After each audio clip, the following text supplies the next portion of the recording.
الحمد لله نحمده ونستعينه ونستغفره ونؤمن به ونتوكل عليه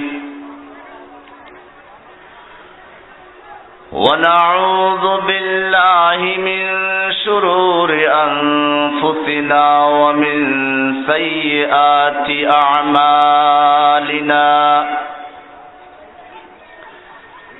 من يهده الله فلا مضل له ومن يضلله فلا هادي له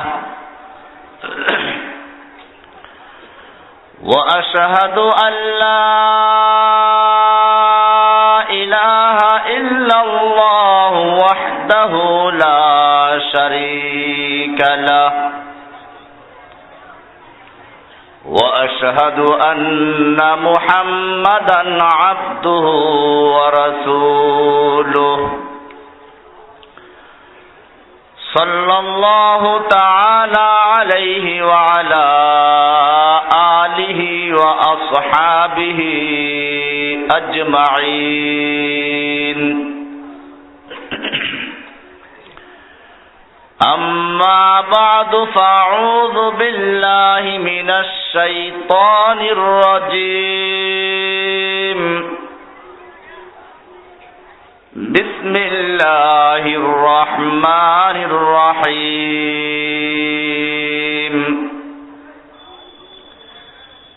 إن الله اشترى من المؤمنين أنفسهم وأموالهم بأن لهم الجنة يقاتلون في سبيل الله فيقتلون ويقتلون وعدا عليه حقا في التوراة والإنجيل والقرآن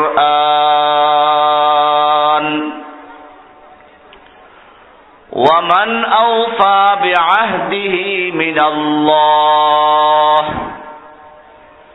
فاستبشروا ببيعكم الذي بايعتم به وذلك هو الفوز العظيم وقال رسول الله صلى الله عليه وسلم من يرد الله به خيرا يفقهه في الدين صدق الله تعالى وصدق رسوله النبي الأمي الكريم ونحن على ذلك لمن الشاهدين والشاكرين والحمد لله رب العالمين অদ্য 30 ডিসেম্বর 2012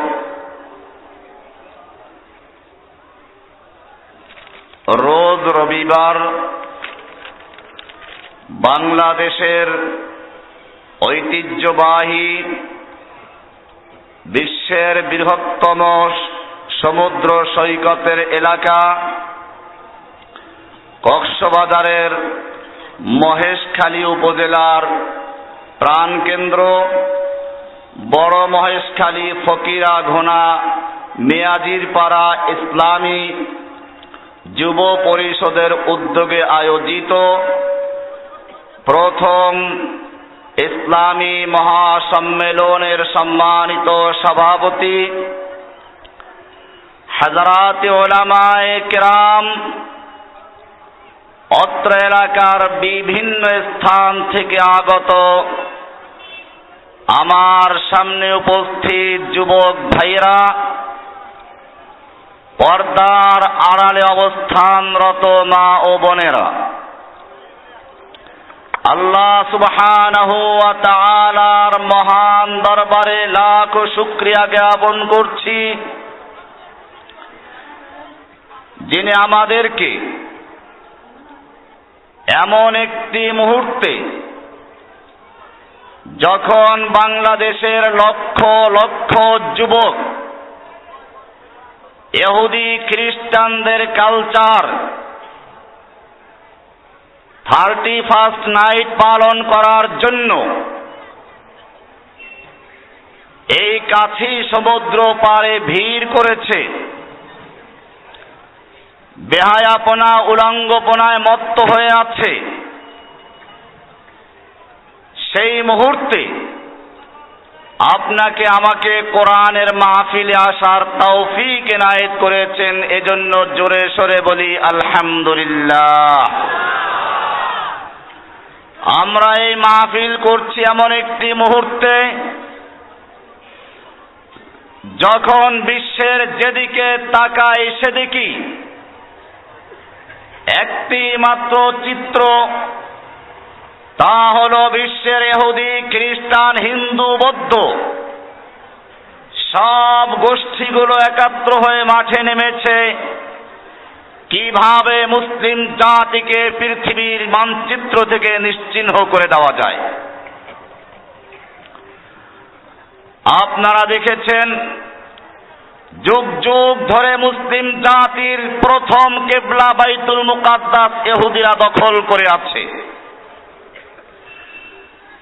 সেখানে মুসলিমদের বাড়িঘরগুলোকে বুলডোজার দিয়ে গুড়িয়ে দেওয়া হচ্ছে। ইহুদিরা মুসলিম মা বোনদেরকে হত্যা করছে, ধর্ষণ করছে। আর তার জবাবে যখন কোনো ছেলে, কোনো শিশু ওদের ট্যাঙ্কের দিকে পাথর ছুঁড়ে মারে, ট্যাঙ্কের গোলা দিয়ে তার বুকটাকে ঝাঁঝরা করে দেওয়া হয়। ইহুদি খ্রিস্টানদের মিডিয়াগুলো প্রচার করে পাথর মারলো যেসব সন্ত্রাসী, আর যে ট্যাঙ্কের গোলা দিয়ে নিশ্চিহ্ন করে দিল সে হয় শান্তিকামী। আপনারা জানেন, ইরাকের কাছে বিপুল বিধ্বংসী অস্ত্র রয়েছে। এই অজুহাতে হামলা করে লক্ষ লক্ষ মুসলিমদেরকে হত্যা করা হলো, লক্ষ লক্ষ মুসলিমদেরকে পঙ্গু করে দেওয়া হলো। এরপরে আমেরিকার সেই তথাকথিত মারণাস্ত্র উদ্ধার করতে পারল না। আফগানিস্তানের মুসলিমদেরকে যুগ যুগ ধরে হত্যা করা হচ্ছে।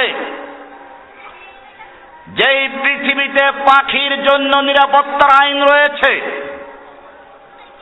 কুকুরের জন্য নিরাপত্তার আইন রয়েছে, সেইখানে যুগ যুগ ধরে পাকিস্তানের মুসলিমদেরকে, আফগানিস্তানের মুসলিমদেরকে আমেরিকা ড্রোন হামলা দিয়ে হত্যা করছে। পৃথিবীর মানুষ নীরব চিত্তে দেখতে পাচ্ছে। আপনারা লক্ষ্য করছেন, কাশ্মীরের মুসলিমেরা যুগ যুগ ধরে আন্দোলন করছে স্বাধীনতার জন্য। সেই মুসলিমদের পক্ষে কথা বলার কেউ নেই। গর্ভবতী মা বোনদেরকে ধরে হিন্দুরা পেট চিরে বাচ্চা বের করে উপরে ছুঁড়ে মারে, নিচে ছুরি ধরে বাচ্চাটা দ্বিখণ্ডিত হয়ে পড়ে যায়, তারা আনন্দ উল্লাস করছে। এরপরে আপনাদের পাশেই এই মাত্র কিছুদিন পূর্বে যেই সমস্ত ন্যাড়া বৌদ্ধরা মানুষদেরকে ধোঁকা দেয়, ওম শান্তি বলে, সেই উলঙ্গ বেহায়া ন্যাড়া বৌদ্ধ গোষ্ঠী মুসলিম জাতিকে নির্মমভাবে হত্যা করেছে। আপনারা জানেন, এর বিপরীতে মুসলিম দেশের একটা অঞ্চল পূর্ব তিমুর, ইন্দোনেশিয়ার একটা অঞ্চল, মুসলিম ও খ্রিস্টানরা সেখানে আন্দোলন শুরু করেছে, তাদেরকে স্বাধীনতা দিয়ে দেওয়া হয়েছে। সুদান মুসলিমদের দেশ, ইহুদি খ্রিস্টানদের চক্রান্তে একদল যুবক খ্রিস্টান হয়ে যখন তারা স্বাধীনতা আন্দোলন শুরু করেছে, দক্ষিণ সুদান তাদেরকে স্বাধীন করে দেওয়া হয়েছে। পক্ষান্তরে ফিলিস্তিনি মুসলিমরা যুগ যুগ ধরে স্বাধীনতার জন্য যুদ্ধ করছে, তাদেরকে সমর্থন দেওয়া হচ্ছে না। কারণ কি? কারণটা আল্লাহ সুবহানাহু ওয়া তাআলা উল্লেখ করে দিয়েছেন, ওয়ামা নাকামু মিনহুম ইল্লা আন ইউমিনু বিল্লাহিল আজিজিল হামিদ। দুনিয়ার কাফের শক্তিগুলো মুসলিমদের বিরুদ্ধে যে হামলা চালাচ্ছে, নির্বিচারে হত্যা করছে, দুনিয়ার সমস্ত বিবেকগুলো নীরব দর্শকের ভূমিকা পালন করছে। কারণটা কি? আল্লাহ বলছেন, ওয়ামা নাকামু মিনহুম ইল্লা আন ইউমিনু বিল্লাহিল আজিজিল হামিদ। ওদের একমাত্র অপরাধ হচ্ছে ওরা আল্লাহর উপরে ঈমান এনেছে, ওরা মুসলিম, এটাই ওদের অপরাধ। বলে আল্লাহ তাহলে সাহায্য করছেন না কেন? আমি আজকে আলোচনা করব ইনশাআল্লাহ।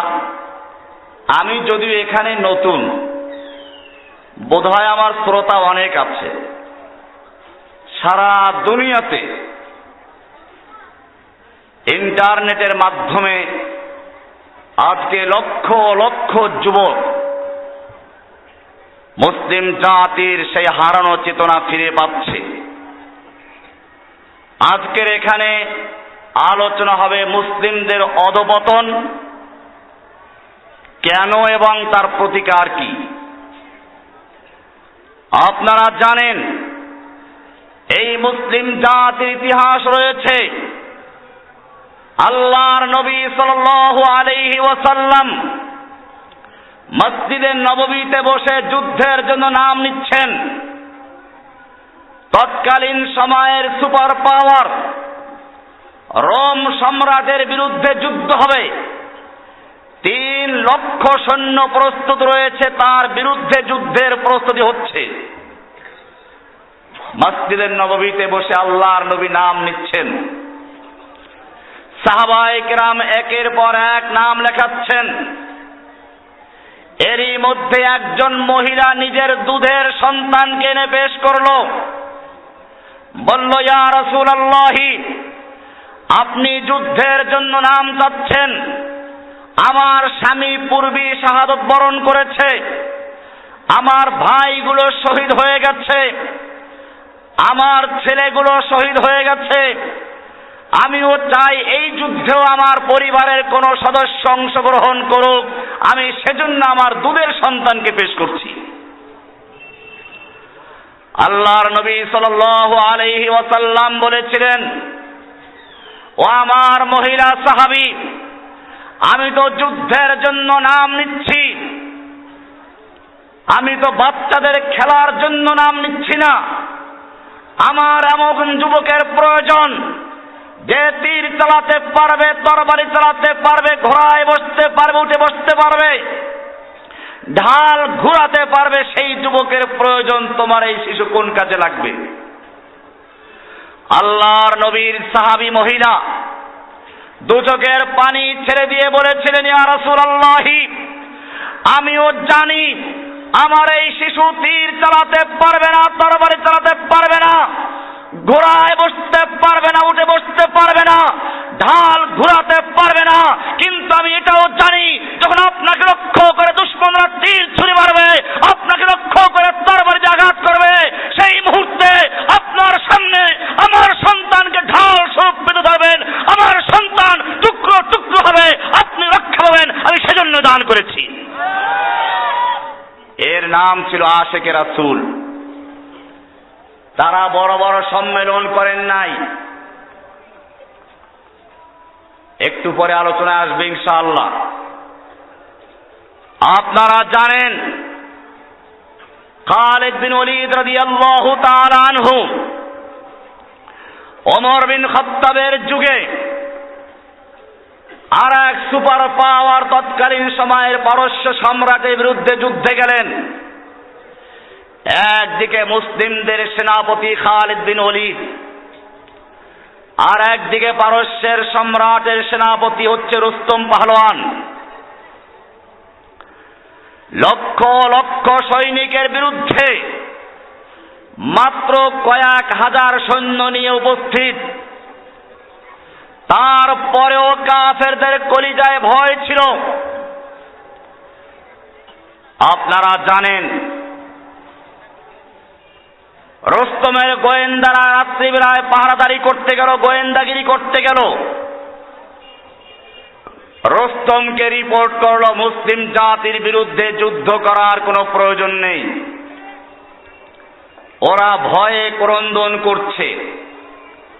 কারণ মুসলিমরা রাতের বেলায় শেষ রাতে তাহাজ্জুদ পড়ে আল্লাহর কাছে ক্রন্দন করে, ওরা মনে করেছে ভয়ে কান্নাকাটি শুরু করে দিয়েছে।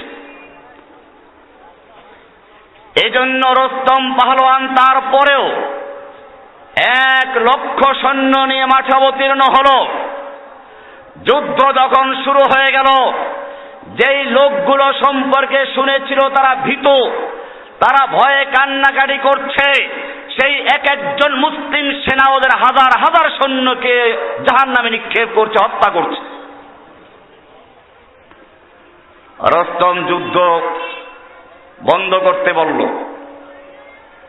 আবার রাতের বেলায় বহু বিচক্ষণ বহুদর্শী কয়েকজন গোয়েন্দা পাঠালো মুসলিম সেনাপতির তাঁবুতে।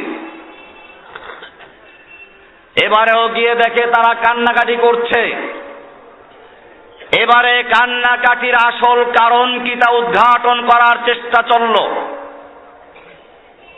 তারা বুঝতে পারলো কান্নাকাটি করে ঠিকই, তবে তারা মৃত্যুর ভয়ে না। রুস্তমকে জানিয়ে দিল। গোয়েন্দারা বলল, রুস্তম শুনে রাখো, মুসলিম জাতির বিরুদ্ধে যুদ্ধ করে পরাজয় বরণ করা ছাড়া কোনো উপায় নেই। রুস্তম জিজ্ঞেস করল, কারণ কি তারা কান্নাকাটি করে, আবার আমরা কেন পরাজিত হব?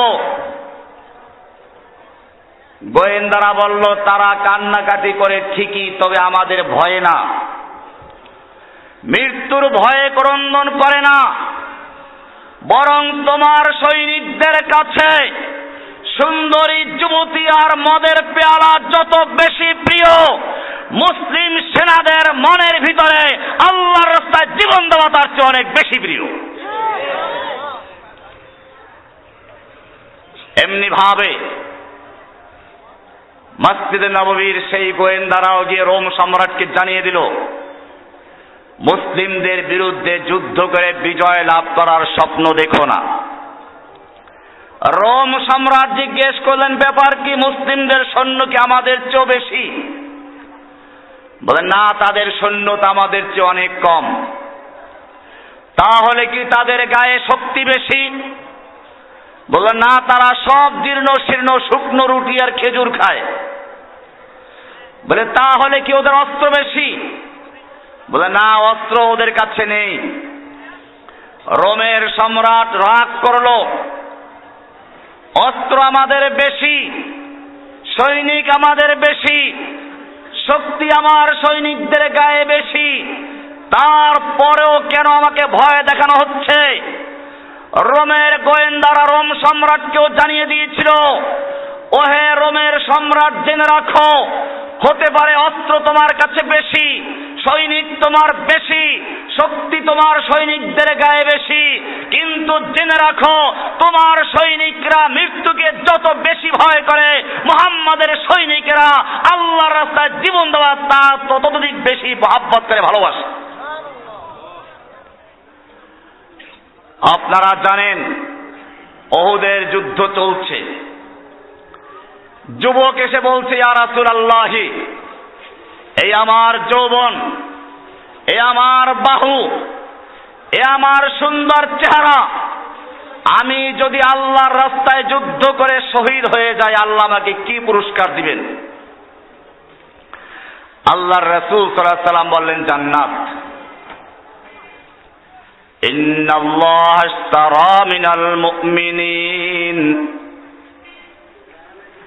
ইন্নাল্লাহা আশতারা মিনাল মুমিনিনা আনফুসাহুম ওয়া আমওয়ালাহুম বিআন্না লাহুমুল জান্নাহ। নিশ্চয়ই আল্লাহ সুবহানাহু ওয়া তাআলা ক্রয় করেছেন। কে ক্রয় করেছেন? বেচা কিনা করতে গেলে একজন লাগে ক্রেতা, একজন বিক্রেতা, একটা লাগে মূল্য, একটা লাগে পণ্য। কয়টা লাগে? চারটা। এরপরে বাজার। কি সুন্দর আয়াত!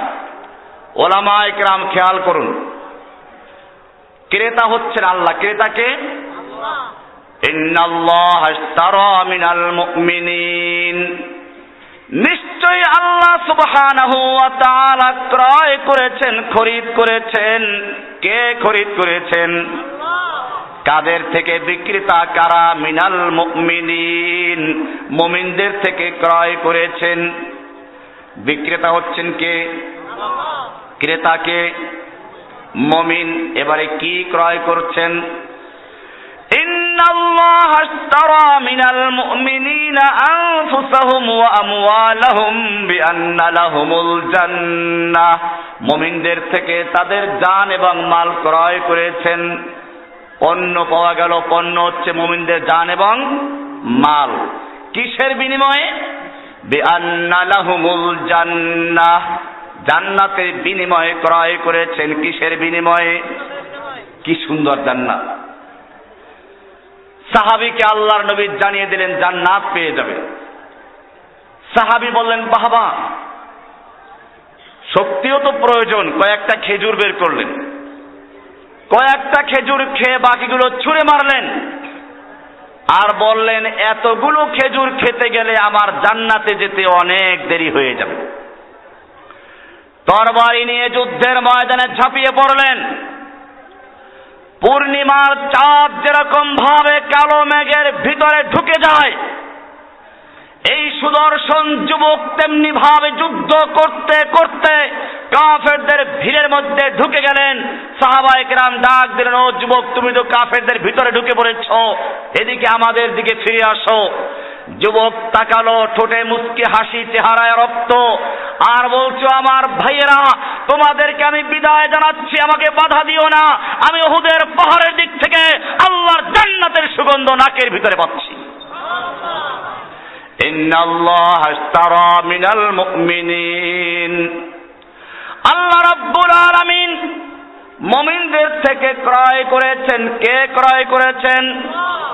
ও যুবকেরা, খুব ভালো করে চিন্তা করে দেখো, ক্রেতা হচ্ছেন কে? বিক্রেতা কারা? মিনাল মুমিনিন, মুমিনদের থেকে ক্রয় করেছেন। কি ক্রয় করেছেন? আনফুসাহুম ওয়া আমওয়ালাহুম, মুমিনদের জান এবং মাল ক্রয় করেছেন। কিসের বিনিময়ে? বিআন্না লাহুমুল জান্নাহ, আল্লাহ তাআলা তাদেরকে জান্নাত দিয়ে দিবেন। কিসের বিনিময়ে? জান্নাত। এমনি জান্নাত সোজা না। আল্লাহ রাসূল সাল্লাল্লাহু আলাইহি ওয়াসাল্লাম বলেছেন, আলা ইন্না সিলআতাল্লাহি গালিয়া, আলা ইন্না সিলআতাল্লাহিল জান্নাহ, আল্লাহর পণ্য বড় দামি। আল্লাহর সেই পণ্য হচ্ছে কি? জান্নাত। পণ্যটা কি? এই জান্নাত আল্লাহ তাআলা বিক্রয় করে দিয়েছেন মুমিনদের কাছে, মুমিনদের জানমাল ক্রয় করে। এবারে কাজটা কি? ইউকাতিলুনা ফি সাবিলিল্লাহ, বেচা কিনা করার জন্য যেরকম বাজারের প্রয়োজন, আল্লাহ রাব্বুল আলামিন মুমিনদের জান এবং মাল ক্রয় করেছেন জান্নাতের বিনিময়ে। এবার কি করতে হবে? বাজারটা কোথায়? ইউকাতিলুনা ফি সাবিলিল্লাহ, তারা আল্লাহর রাস্তায় কিতাল করে, যুদ্ধ করে। ফায়াকতুলুনা ওয়া ইউকতালুন, তারা মারে এবং মরে। মারে এবং মারবেও, মরবেও। খালি মার খাবে না। মুসলিমরা খালি মার খায় না, এখন তো কাফেররা মারে আবার মার খায়। এজন্য প্রস্তুতির প্রয়োজন আছে। আল্লাহ সুবহানাহু ওয়া তাআলা পবিত্র কোরআনে বলেছেন, ওয়াইদ্দু লাহুম মাসতাতাতুম মিন কুওয়াহ, ও মুমিনরা, তোমরা কাফেরদের শক্তি দেখে ভয় করো না। আমেরিকার লক্ষ লক্ষ সৈন্য, হাজার হাজার বিমান, ভারতের 15 লক্ষ সৈন্য, ওদের হাজার হাজার ট্যাঙ্ক আছে, পারমাণবিক বোমা আছে, বার্মার বৌদ্ধ আছে। আল্লাহ রাব্বুল আলামিন বলছেন, ওয়াইদ্দু লাহুম মাসতাতাতুম মিন কুওয়াহ, ও মুমিনরা তোমরা তোমাদের শক্তি সামর্থ্য অনুযায়ী শক্তি অর্জন করো, শক্তি সামর্থ্য অনুযায়ী অর্জন করো। বিজয় দেওয়ার মালিক কে? মির রিবাতিল খাইল তুরহিবুনা বিহি আদুওয়াল্লাহি ওয়া আদুওয়াকুম, যার মাধ্যমে তোমরা তোমাদের দুশমনদেরকে আর আল্লাহর দুশমনদেরকে ত্রাস সৃষ্টি করবে, ভয় দেখাবে। আল্লাহ বলছেন প্রস্তুতি গ্রহণ করার জন্য। ইউকাতিলুনা ফি সাবিলিল্লাহ, তারা আল্লাহর রাস্তায় মারামারি করে।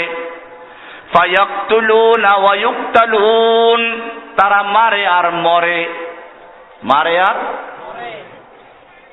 এরপরে অনেকের মনে সন্দেহ থাকতে পারে যে আল্লাহ ওয়াদা পূরণ করে কিনা। জমি কিনতে গেলে মানুষ 3টা দলিল দেখে। কয়টা দলিল? বর্তমান সময়ের দলিল, এর আগে পাকিস্তান আমলের দলিল, এর আগে ব্রিটিশ আমলের দলিল ঠিক আছে কিনা, RACFSA, এরকম 3 পর্চা দেখে তারপরে জমি ক্রয় করে।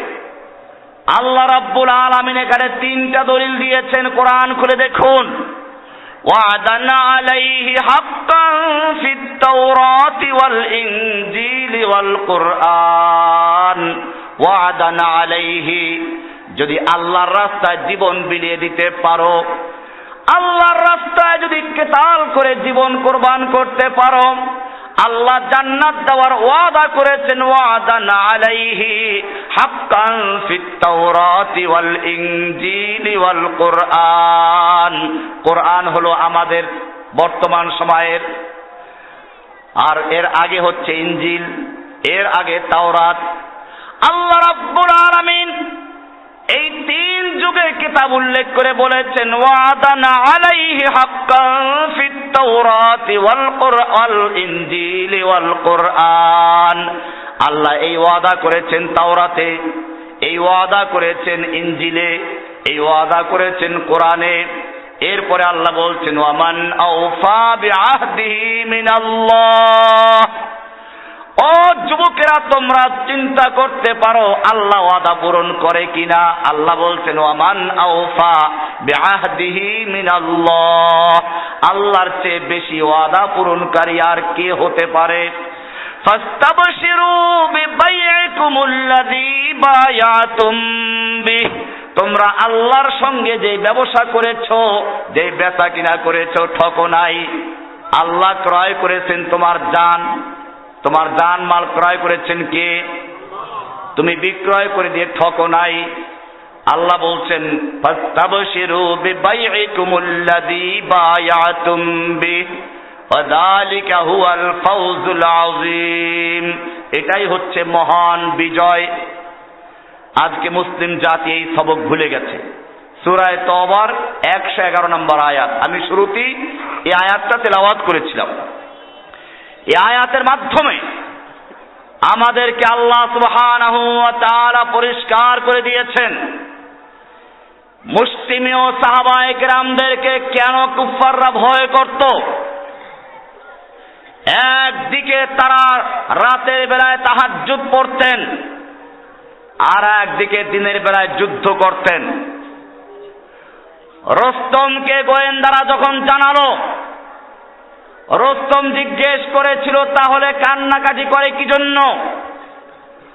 গোয়েন্দারা বলেছিল, হুমুল কওমু, তারা এমন এক জাতি, রহবানুল লাইলি ওয়া ফুরসানুন নাহার, ওরা রাতের বেলায় বৈরাগী হয়, দিনের বেলায় যুদ্ধ করে ঘোড়ার উপরে চড়ে, এই হচ্ছে ওদের পরিচয়। রহবানুল লাইলি ওয়া ফুরসানুন নাহার। আজকে মুসলিম জাতি আল্লাহর দেওয়া সবক ভুলে গেছে। এখন কেউ আছে মাজার নিয়ে, কেউ আছে আলেমুল গায়েব, নবী আলেমুল গায়েব কিনা। এমন কি এখন অনেক পীর বের হয়েছে ভণ্ড, যারা বলে পরকালে মুক্তির জন্য নামাজ রোজা লাগে না। জানি না এই এলাকায় পৌঁছেছে কিনা। দেওয়ানবাগী পীর, চন্দ্রপাড়া পীর, এসব পীর, চন্দ্রপাড়ার পীরের বইয়ের নাম আছে। দেওয়ানবাগী পীরের পীর হচ্ছে চন্দ্রপাড়ার পীর এবং তার শ্বশুর। এই পীরের বইয়ের নাম হচ্ছে সিররে হক জামে নূর। এই বইতে পরিষ্কার লিখে দিয়েছে, মানুষ যখন আধ্যাত্মিকতার চূড়ান্ত পর্যায়ে পৌঁছে যায় তখন আর নামাজ রোজা লাগে না। খালি লাগে না তা না, বরং যদি নামাজ রোজা করে তাহলে কাফের হয়ে যাবে। এমনি ভাবে দেওয়ানবাগী পীর তার বইতে লিখে দিয়েছে, পরকালে মুক্তির জন্য ইসলাম ধর্ম গ্রহণ করার কোনো প্রয়োজন নেই। এটা আমার লেখা বই, দিন কায়েমের সঠিক পথ। এই বইটা আমি রেফারেন্স সহ লিখে দিয়েছি। আল্লাহ কোন পথে, বইয়ের লেখক দেওয়ানবাগী পীর। এই বইয়ের ৩য় সংস্করণ ডিসেম্বর 1997 খ্রিস্টাব্দে লেখা। এই বইয়ের 113, 114, 125, 26 পৃষ্ঠায় লিখেছে। এরকম ভাবে মাইজ ভান্ডারী, এদের বই আছে মাইজ ভান্ডারীর জীবনী ও কেরামত। এই বইয়ের ৫৫ প্রকাশ জুলাই 2002, পৃষ্ঠা 151, 152-তে বলা হয়েছে, পরকালে মুক্তির জন্য ইসলাম ধর্ম গ্রহণ করার আবশ্যকতা আছে বলে মনে করি না। হিন্দু, বৌদ্ধ, খ্রিস্টান যে কোনো ধর্মের লোক নিজ নিজ ধর্মে থেকে সাধনা করে মুক্তি পেতে পারে। আমার ভাইয়েরা, আল্লাহ সুবহানাহু ওয়া তাআলা পবিত্র কোরআনের সূরা নূরের 39 এবং 40 নম্বর আয়াতে পরিষ্কার বলে দিয়েছেন, ওয়াল্লাযীনা কাফারু আমালুহুম কাসারাবিন বিকিআতিন ইয়াহসাবুহু যামআনু মাআ। যারা কাফের, ইসলাম গ্রহণ করে নাই, তারা যত বড় নেক আমল করুক না কেন, আল্লাহ বলছেন কাসারাবিন বিকিআতিন, এটা মরুভূমির বালুর ময়দানে রৌদ্র পড়লে যেমন পানির সাগর মনে হয়, আসলে পানি নয়, মরিচিকা। এটাকে আরবিতে বলে সারাব। আল্লাহ তাআলা বলছেন কাসারাবিন বিকিআতিন, মরুভূমির সেই মরিচিকার মতো, ইয়াহসাবুহু যামআনু মাআ, যেটা লোকেরা পানি মনে করে আসলে পানি নয়, গিয়া কিছুই পায় না। এমনি ভাবে আল্লাহ সুবহানাহু ওয়া তাআলা কোরআনে পরিষ্কার বলেছেন, ওয়ামান ইয়াবতাগি গায়রাল ইসলামে দীনান ফালা ইউকবালা মিনহু। সূরা আলে ইমরান 85 নম্বর আয়াত, আল্লাহ তাআলা বলছেন ওয়ামান ইয়াবতাগি গায়রাল ইসলামে দীনান, যেই ব্যক্তি ইসলাম ছাড়া অন্য কোন জীবন বিধান, অন্য কোন ধর্ম, অন্য কোন পন্থা অবলম্বন করছে মুক্তি পাওয়ার জন্য, আল্লাহ বলছেন ফালা ইউকবালা মিনহু, তার কিছুই গ্রহণযোগ্য হবে না। ওহুয়া ফিল আখিরাতি মিনাল খাসিরিন, আখিরাতে ক্ষতিগ্রস্ত হবে, জাহান্নামী হবে। আল্লাহ সুবহানাহু ওয়া তাআলা বললেন, ইসলাম গ্রহণ করা ছাড়া যদি কোনো ব্যক্তি কবরে যায় আর জিজ্ঞেস করা হয় মা দীনুকা, তোমার দিন কি ছিল, ইসলাম বলতে না পারে, সে ব্যক্তি জাহান্নামে যাবে। পীর বলছে কতগুলো পীর, না পরকালে মুক্তির জন্য ইসলাম গ্রহণ করার দরকার নাই। আমি জিজ্ঞেস করতে চাই, আল্লাহর কথা মানবো না পীরের কথা মানবো? যেই পীরগুলো বলেছে পরকালে মুক্তির জন্য ইসলাম গ্রহণ করার দরকার নাই, সেগুলো পীর না শয়তান?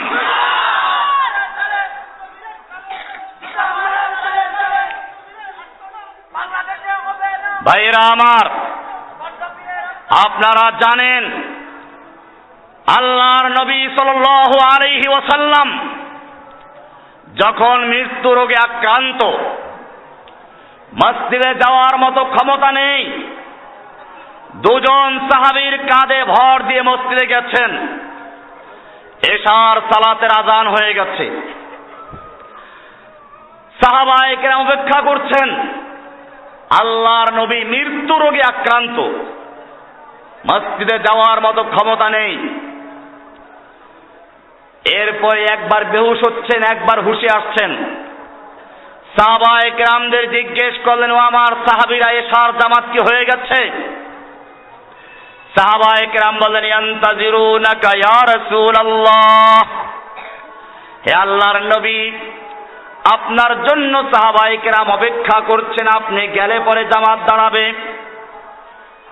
আল্লাহর নবী উযু করে তৈরি হলেন, আবার বেহুশ হয়ে পড়লেন, আবার উযু করলেন, কয়েকবার এরকম হলো।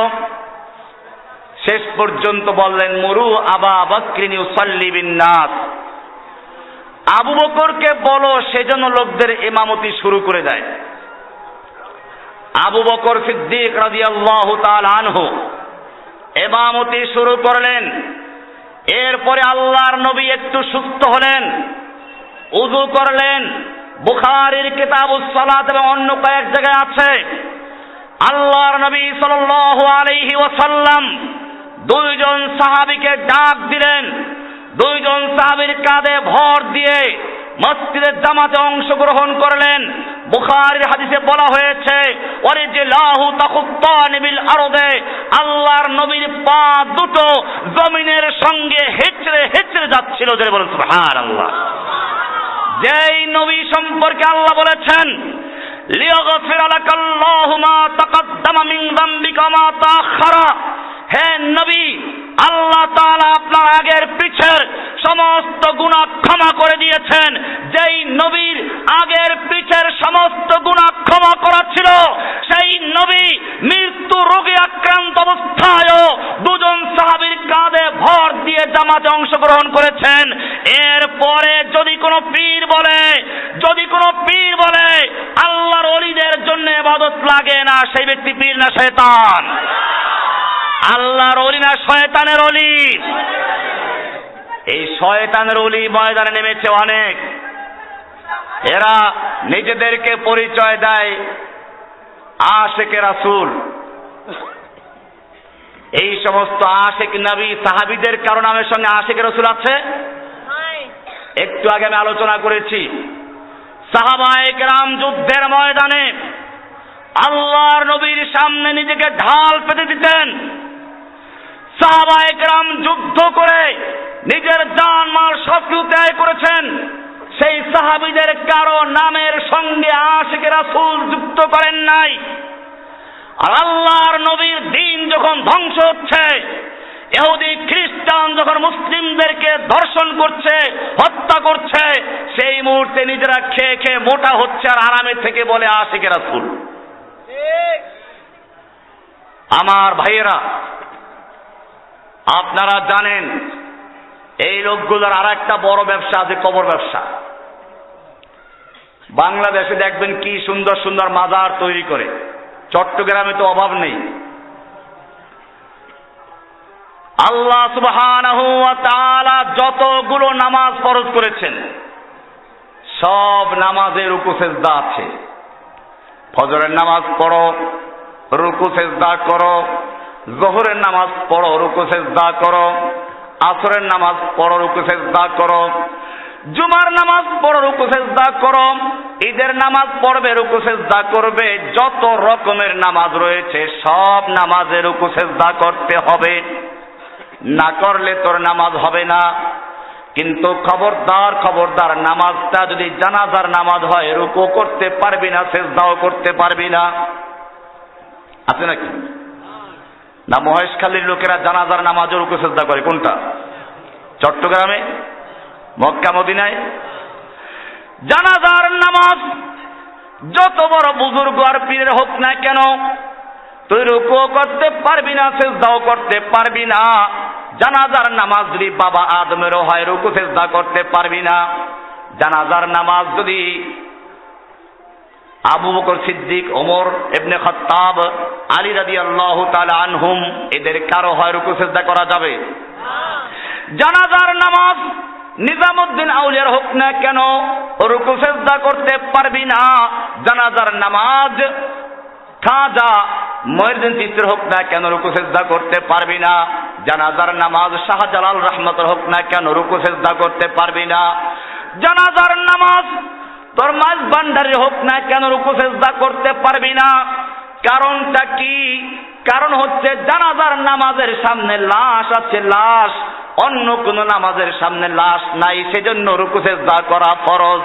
জানাজার নামাজের সামনে লাশ আছে, এই সময় যদি রুকু সেজদা করা হয়, ওই কবর পূজারী কি সুন্দর ভাগ করেছে, সেজদা দুই রকম, একটা হচ্ছে সেজদা ইবাদত, আর একটা হলো সেজদায়ে তাহিয়্যা, সম্মানের সেজদা।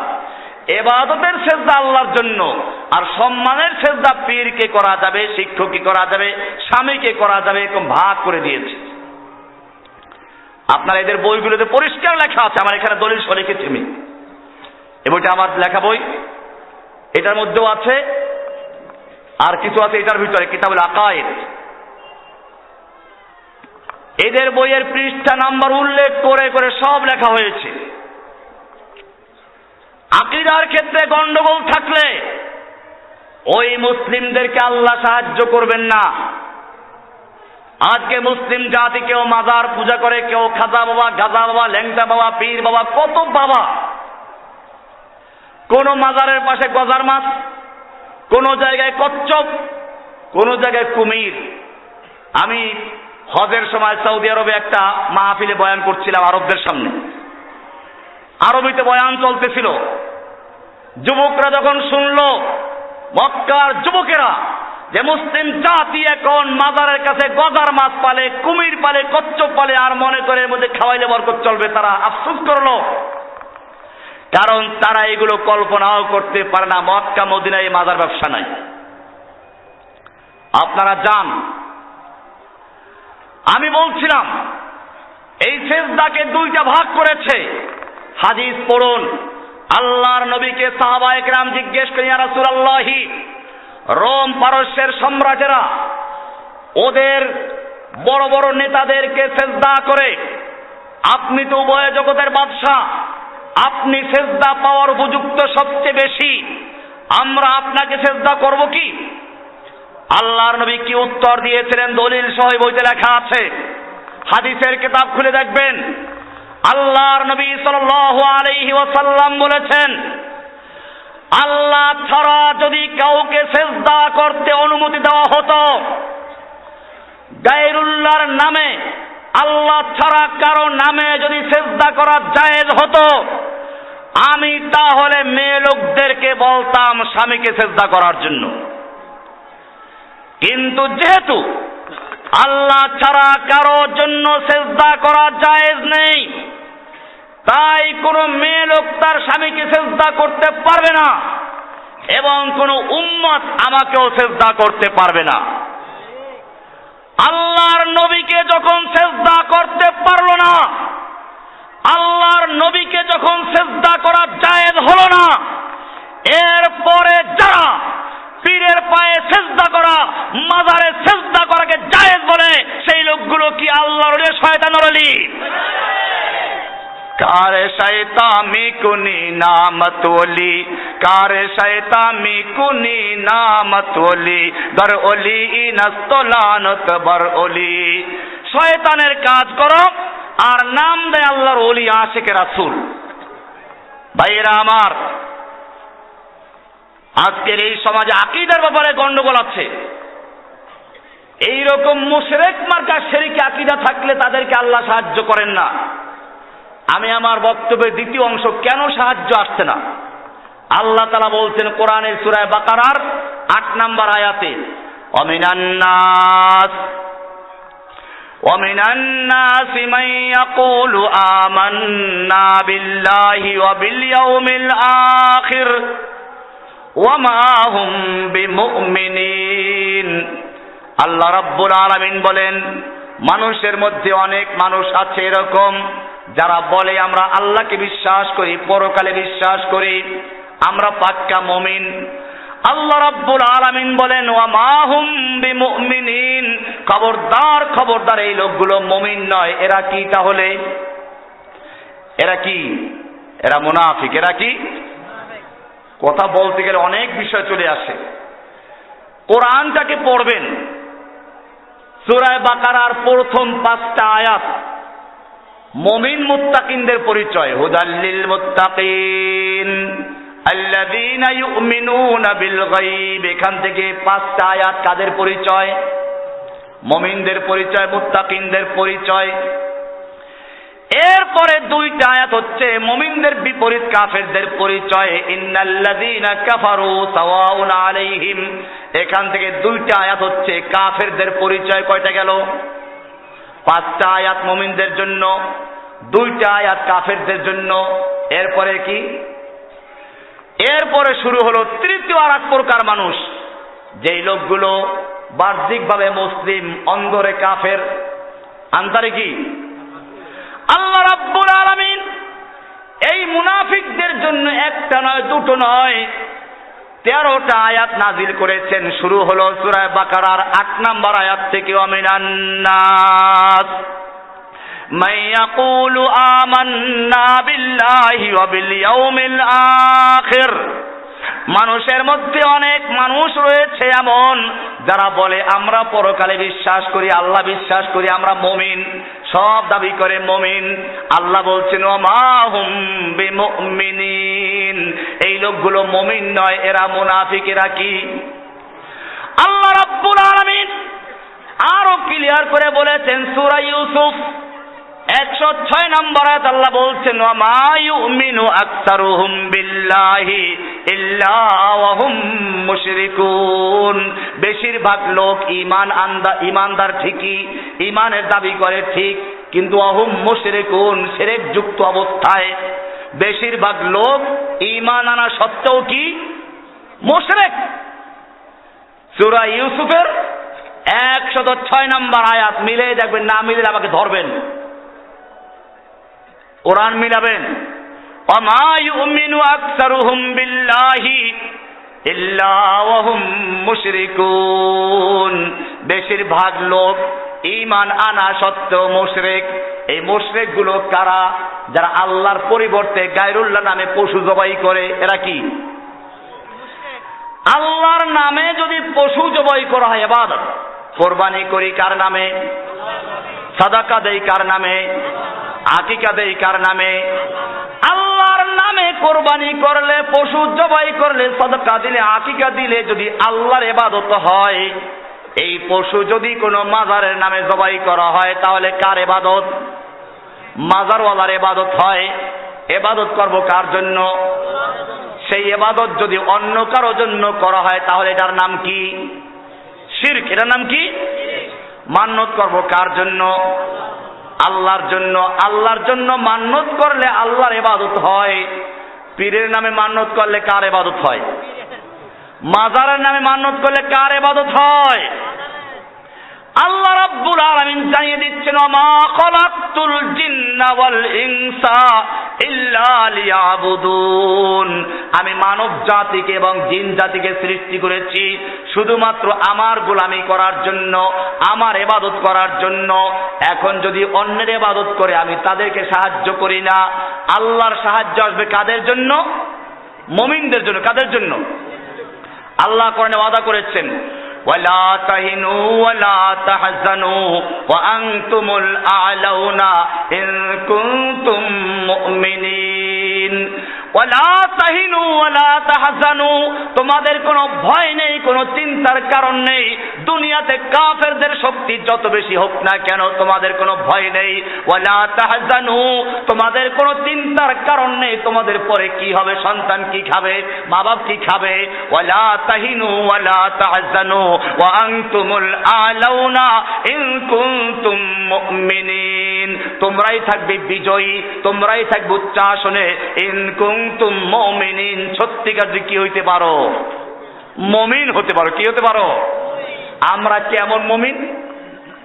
আমি অনেক জায়গায় জিজ্ঞেস করি ইসলাম মানে কি? ইসলাম মানেই জানে না। আপনারা বলুন তো ইসলাম মানে কি?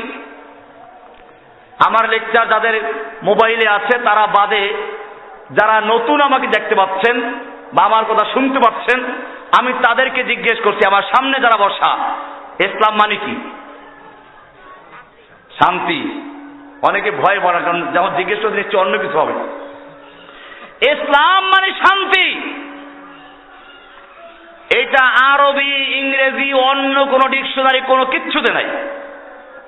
এমনকি মাদ্রাসায় ভর্তি হলে যে প্রথম একটা কিতাব পড়া হয় গ্রামারের মিজানুল সাহেব, ওখানে লেখা আছে আল ইসলাম মুসলমান সুদান ওয়া গরদান নিহাদান বাতাত। ইসলাম কায়েম হলে শান্তি প্রতিষ্ঠিত হয়, এটা ঠিক, কিন্তু শব্দের অর্থ ইসলাম মানে শান্তি না। সালাম অর্থ শান্তি, সালাম মানে কি? আসসালামু আলাইকুম মানে কি? তোমার উপরে শান্তি বর্ষিত হোক। ইহুদি খ্রিস্টানরা চক্রান্ত করে মুসলিম জাতির ইসলাম শব্দের অর্থ পর্যন্ত পরিবর্তন করে দিয়েছে। আমরা তোমাদেরকে ওম মেরে বোম মারবো। ওম মেরে কি করে?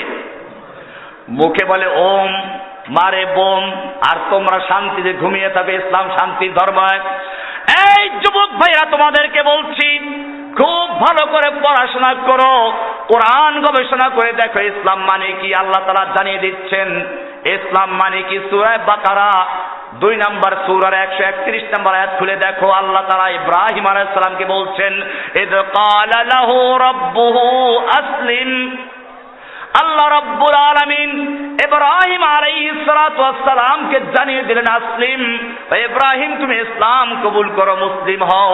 ক্বালা আসলামতু লিরাব্বিল আলামিন, আমি গোটা জগৎ সমূহের যিনি রব তার হুকুমের কাছে আত্মসমর্পণ করলাম। জোরে বলুন সুবহানাল্লাহ। ইসলাম মানে আত্মসমর্পণ করা। ইসলাম মানে কি? ইসলাম মানে হচ্ছে আত্মসমর্পণ করা। কার কাছে? খাজা বাবার কাছে, গাজা বাবার কাছে, ল্যাংটা বাবার কাছে, মাজারওয়ালার কাছে, দরগাওয়ালার কাছে, দুর্গাওয়ালার কাছে, নেতা নেত্রীর কাছে, মন্ত্রী এমপির কাছে। ইয ক্বালা লাহু রাব্বুহু আসলিম, আল্লাহ সুবহানাহু ওয়া তাআলা ইব্রাহিম আলাইহিস সালাতু ওয়াস সালামকে হুকুম করলেন আসলিম। ক্বালা আসলামতু লিরাব্বিল আলামিন, আমি গোটা জগৎ সমূহের যিনি রব, আসমানের রব, জমিনের রব, চন্দ্র সূর্যের রব, ওই বঙ্গোপসাগরের রব, সমুদ্র সৈকতের রব, আসলামতু লিরাব্বিল আলামিন, আমি গোটা জগৎ সমূহের রবের কাছে আত্মসমর্পণ করলাম। কার কাছে আত্মসমর্পণ করলাম? খালি কি মসজিদে না, সব জায়গায়? ও আমার ভাইয়েরা, খুব ভালো করে আজকে ইসলামটা ভালো করে বুঝে নাও। খালি গরু খাওয়া মুসলমান। মুসলমান কাকে বলে? যে গরু খায়। আমার ভাইয়েরা, আল্লাহ সুবহানাহু ওয়া তাআলা পরিষ্কার বলে দিয়েছেন, কুল ইন্না সালাতি ওয়া নুসুকি ওয়া মাহইয়ায়া ওয়া মামাতি লিল্লাহি রাব্বিল আলামিন। কুল, হে মুসলিম যুবক তুমি বলে দাও, ও হে মুমিন তুমি জানিয়ে দাও, ইন্না সালাতি ওয়া নুসুকি, আমার সালাত, আমার কুরবানি, ওয়া মাহইয়ায়া, আমার জীবন, ওয়া মামাতি, আমার মৃত্যু, সব কিছু একজনের জন্য। তিনি কে?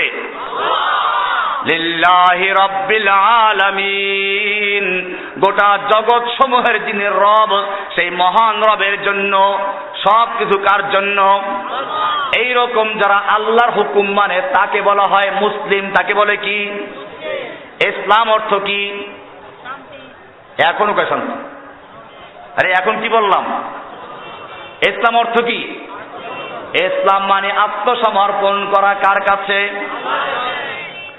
এইরকম আত্মসমর্পণ যে করে তার নাম কি? মুসলিম। তার নাম কি? এটা একটু বোঝান দরকার মনে হয়। আত্মসমর্পণ করবে কার কাছে? আল্লাহর হুকুমের কাছে আত্মসমর্পণ করে যে, তার নাম মুসলিম। এমনকি চন্দ্র, সূর্য, গ্রহ, নক্ষত্র, সাগর, গাছ গাছালি, লতা পাতা, এরাও যদি আল্লাহর হুকুম মানে তার নামও কি? মুসলিম। দলিল দেন কোরআন থেকে। কোরআনের সূরায়ে, কোরআনে আল্লাহ সুবহানাহু ওয়া তাআলা পরিষ্কার জানিয়ে দিয়েছেন, ওয়ালাহু আসলামা আফাগায়রা দীনিল্লাহি ইয়াবগুন। আলে ইমরানের 83 নম্বর আয়াত। আল্লাহ রাব্বুল আলামিন বলছেন, আফাগায়রা দীনিল্লাহি ইয়াবগুন, মানুষেরা আল্লাহর দিন বাদ দিয়ে অন্যের দিন তালাশ করে। নেতা নেত্রীর দিন, আব্রাহাম লিঙ্কনের দিন, সমাজতন্ত্র, গণতন্ত্র, রাজতন্ত্র, অমুক তমুক তালাশ করছে। ওয়ালাহু আসলামা মান ফিস সামাওয়াতি ওয়া মান ফিস সামাওয়াতি ওয়াল আরদি তাওআন ওয়া কারহা। আল্লাহর হুকুমের কাছে আসলামা, আত্মসমর্পণ করে মুসলিম হয়ে গেছে সব। মান ফিস সামাওয়াতি ওয়াল আরদে, যা কিছু আছে আসমান এবং জমিনে সব কিছু আল্লাহর হুকুমের কাছে আত্মসমর্পণ করে কি হয়ে গেছে? মুসলিম হয়ে গেছে। আরো ক্লিয়ার করুন, মনে করেন চন্দ্র সূর্য আল্লাহর মাখলুক, সূর্যকে আল্লাহ সুবহানাহু ওয়া তাআলা হুকুম করেছেন এই নির্দিষ্ট পথে চলবি, সূর্য সেই পথে চলে কিনা?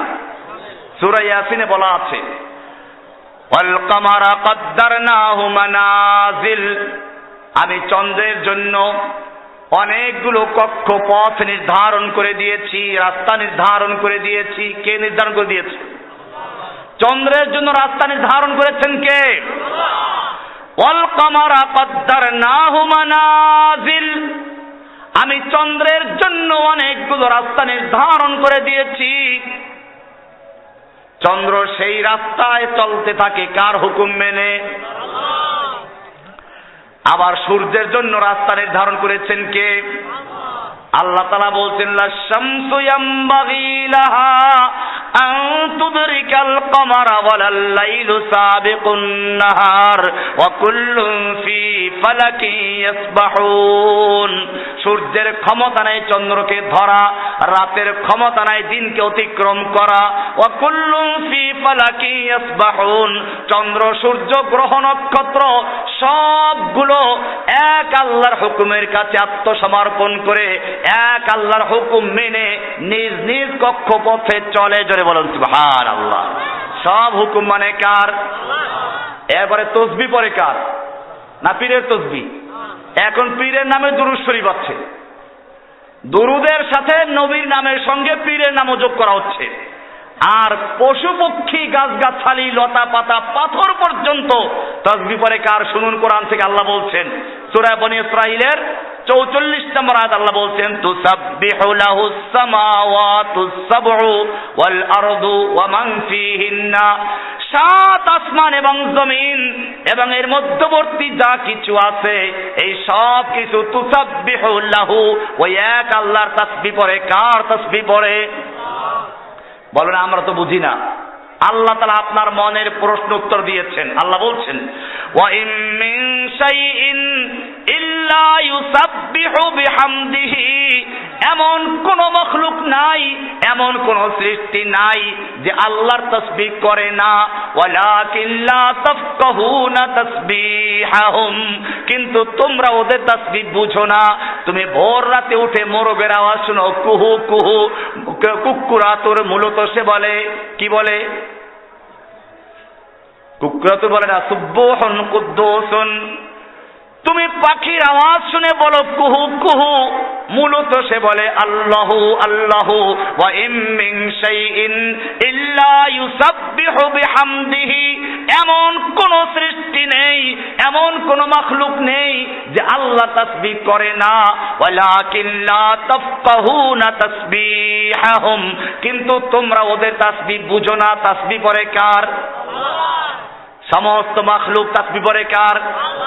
আল্লাহর হুকুম যে মানে তার নাম কি? তার নাম মুসলিম। তার নাম কি?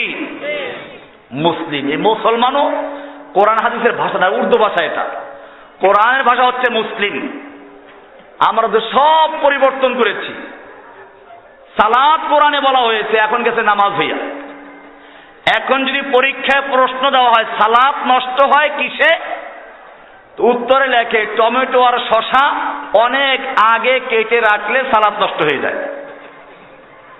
সালাত গেল নামাজ হইয়া, সিয়াম গেল রোজা হইয়া। আল্লাহকে বি ছাড়ি নাই, আল্লাহ বানাইলাম খোদা। আল্লাহ কি খোদা কোরআনে আছে নাকি? আল্লাহ রাব্বুল আলামিন পবিত্র কোরআনে স্পষ্ট বলে দিয়েছেন ওয়ালিল্লাহিল আসমাউল হুসনা ফাদউহু বিহা, আল্লাহর অনেকগুলো সুন্দর সুন্দর নাম রয়েছে, সেই নামগুলো দিয়ে তোমরা আল্লাহর কাছে দোয়া করো, আল্লাহকে ডাকো। ফাদউহু বিহা, আল্লাহকে ওই নামে ডাকো। আর রহমান আর রহিম, আল্লাহর নিজের নাম নিজে রেখেছেন, সেই নাম বাদ দিয়ে আমরা আল্লাহকে বানাইলাম কি? খোদা। খোদা হাফেজ না, এগুলো বাদ দিতে হবে, আল্লাহ হাফেজ বলতে হবে। এটা চরম অন্যায়। তোমার নাম যদি কেউ পরিবর্তন করে বল্টু মিয়া রাখে, তুমি খেপে যাও। আর আল্লাহ অর্ডার করেছেন ওয়ালিল্লাহিল আসমাউল হুসনা, আল্লাহর অনেকগুলো সুন্দর সুন্দর নাম রয়েছে, ফাদউহু বিহা, ও মুমিনরা যারা কোরআন বিশ্বাস করো, মুমিন দাবি করো, রাসূলের উম্মত দাবি করো, ফাদউহু বিহা, আল্লাহকে ওই নামে ডাকো, মন গড়া নাম রেখে দিও না। আমরা আল্লাহর হুকুমকে অমান্য করে আল্লাহর নাম পরিবর্তন করে খোদা বানিয়ে দিয়েছি। এই জন্য মনে রাখতে হবে, এটা যেমন তেমন অন্যায় না, আল্লাহর হুকুমের সরাসরি একেবারে বিপরীত কাজ করা, এগুলো পরিবর্তন করা দরকার। ভাইরা আমার, আমি এতক্ষণ আলোচনা করেছি ইসলাম মানে হচ্ছে আত্মসমর্পণ করা কার কাছে? আর এরকম আত্মসমর্পণ যে করে তার নাম কি? আর যদি আল্লাহর হুকুম না মানে তাকে মুসলিম বলা যাবে? এবারে তাহলে দেখাবো আমরা কিরকম মুসলিম। আসুন আর একটু গভীরে যাই।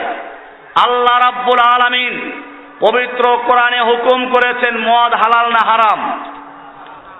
মদ হালাল না হারাম?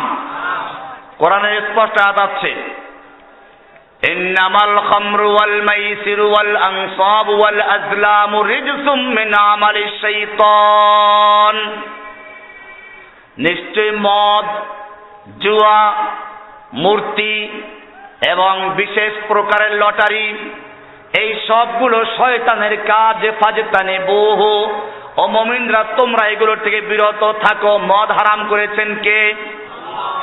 আমাদের দেশের আইনে কি আছে? মদের যদি লাইসেন্স থাকে, সরকারের অনুমতি থাকে, তাহলে মদ বৈধ।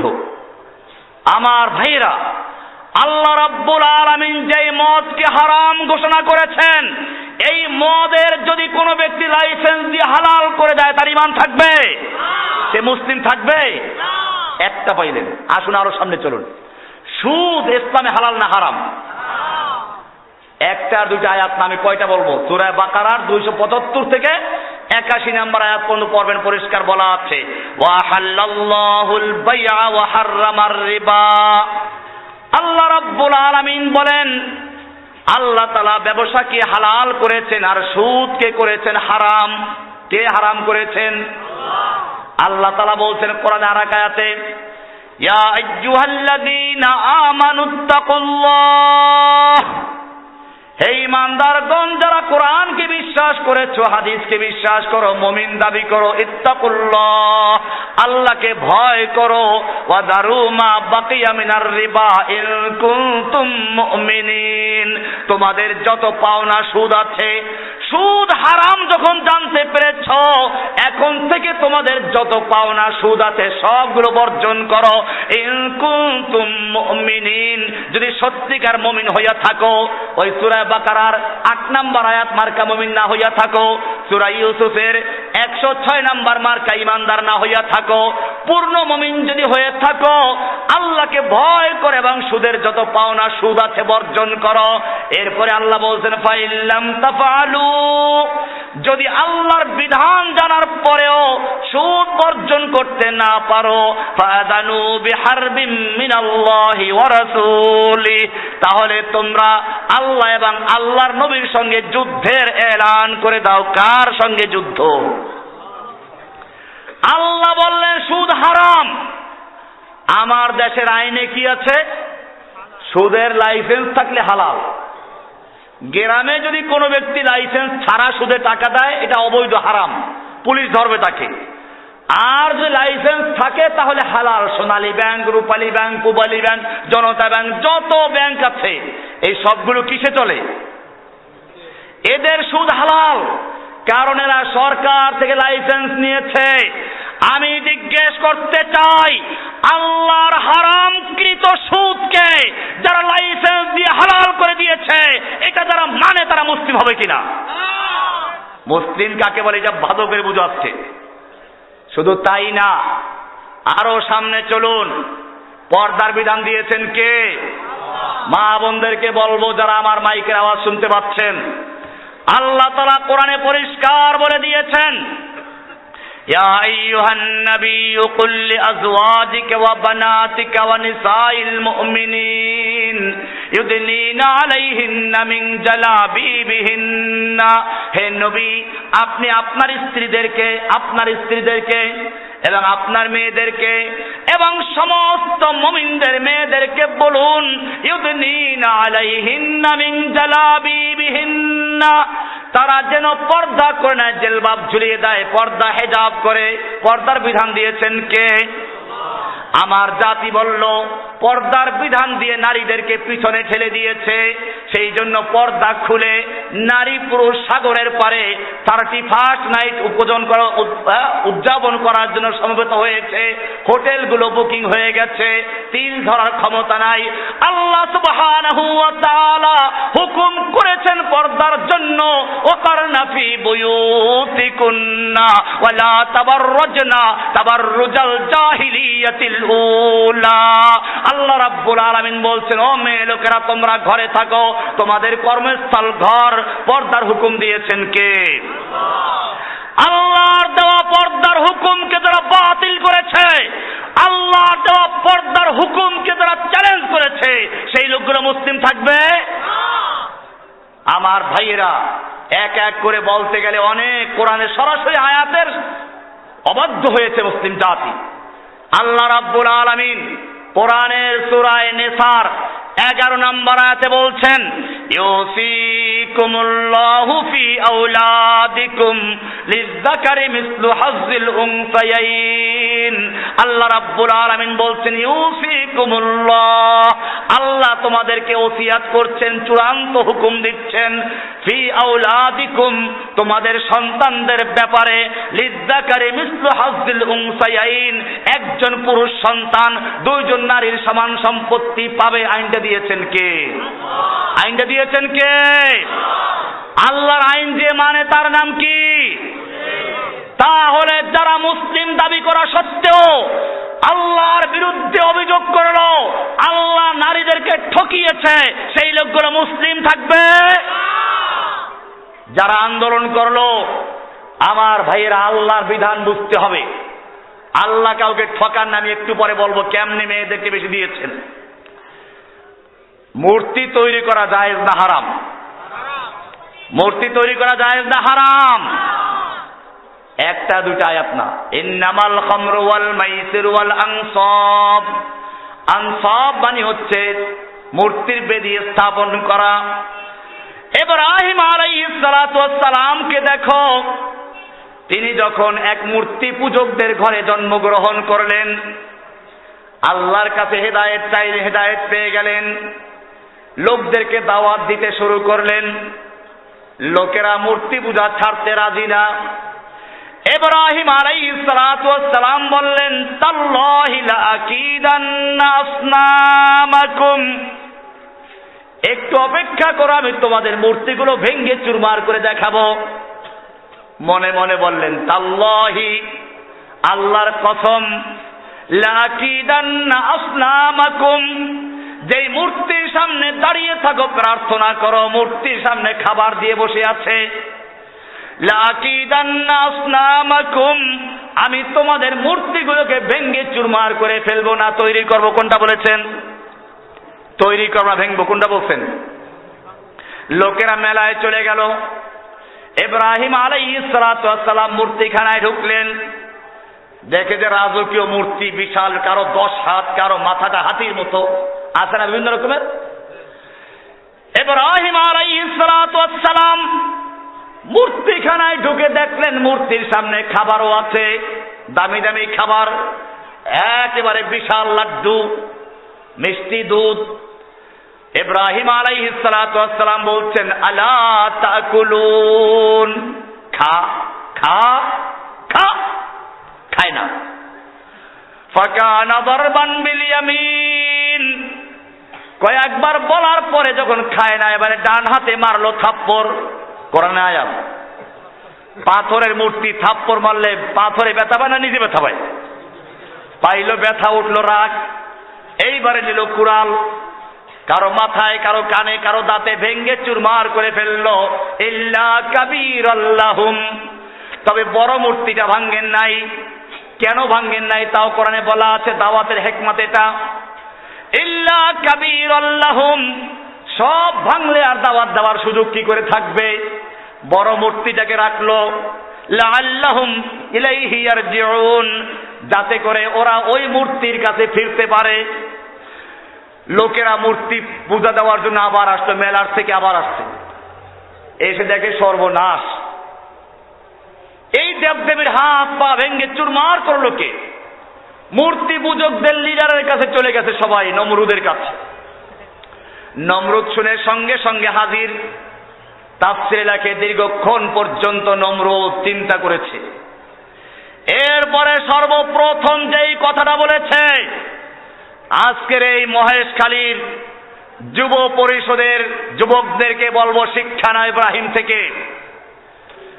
নমরুদ অনেকক্ষণ পর্যন্ত চিন্তা করলো। এরপরে নমরুদ প্রশ্ন করলো, হাল মিন ফাতান ইয়াযকুরু আলিহাতানা, এই এলাকায় কোন যুবক আছে, যুবক যেই যুবক আমাদের মূর্তিগুলো সুনজরে দেখে না? কেন যুবকের প্রশ্ন? তাফসীরে লেখে নমরুদ বুঝতে পেরেছিল কোন ঝড় তুফান হলো না, কোন ভূমিকম্প হলো না, যুদ্ধ মারামারি হলো না, এই মূর্তিগুলো কে ভাঙলো? নিশ্চয়ই এটা মূর্তি ভাঙ্গা পর্যন্ত শেষ নয়, এটা মূর্তি দিয়ে সূচনা হয়েছে।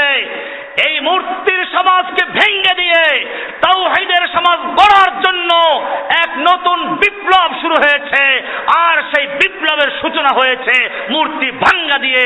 আর এইরকম পরিকল্পনা, এইরকম বিপ্লব তৈরি করার চিন্তা চেতনা কোন বুড়া মানুষের মাথায় ঢোকে না। ঢুকে কার মাথায়? যুবকের মাথায় ঢুকে। ভাইরা আমার, জানি না এই মাহফিলে কেন আসা হলো, কত বিশাল বিশাল মাহফিল যাওয়া হয় না এবার। সম্ভবত এই যে প্রথমবার শিখে এখানে এসে দেখলাম, এই যুবকদেরকে একটা সবক দেওয়ার প্রয়োজন ছিল। আল্লাহ সুবহানাহু ওয়া তাআলা হয়তো সেজন্য সাগরের পারে পাঠিয়ে দিয়েছেন।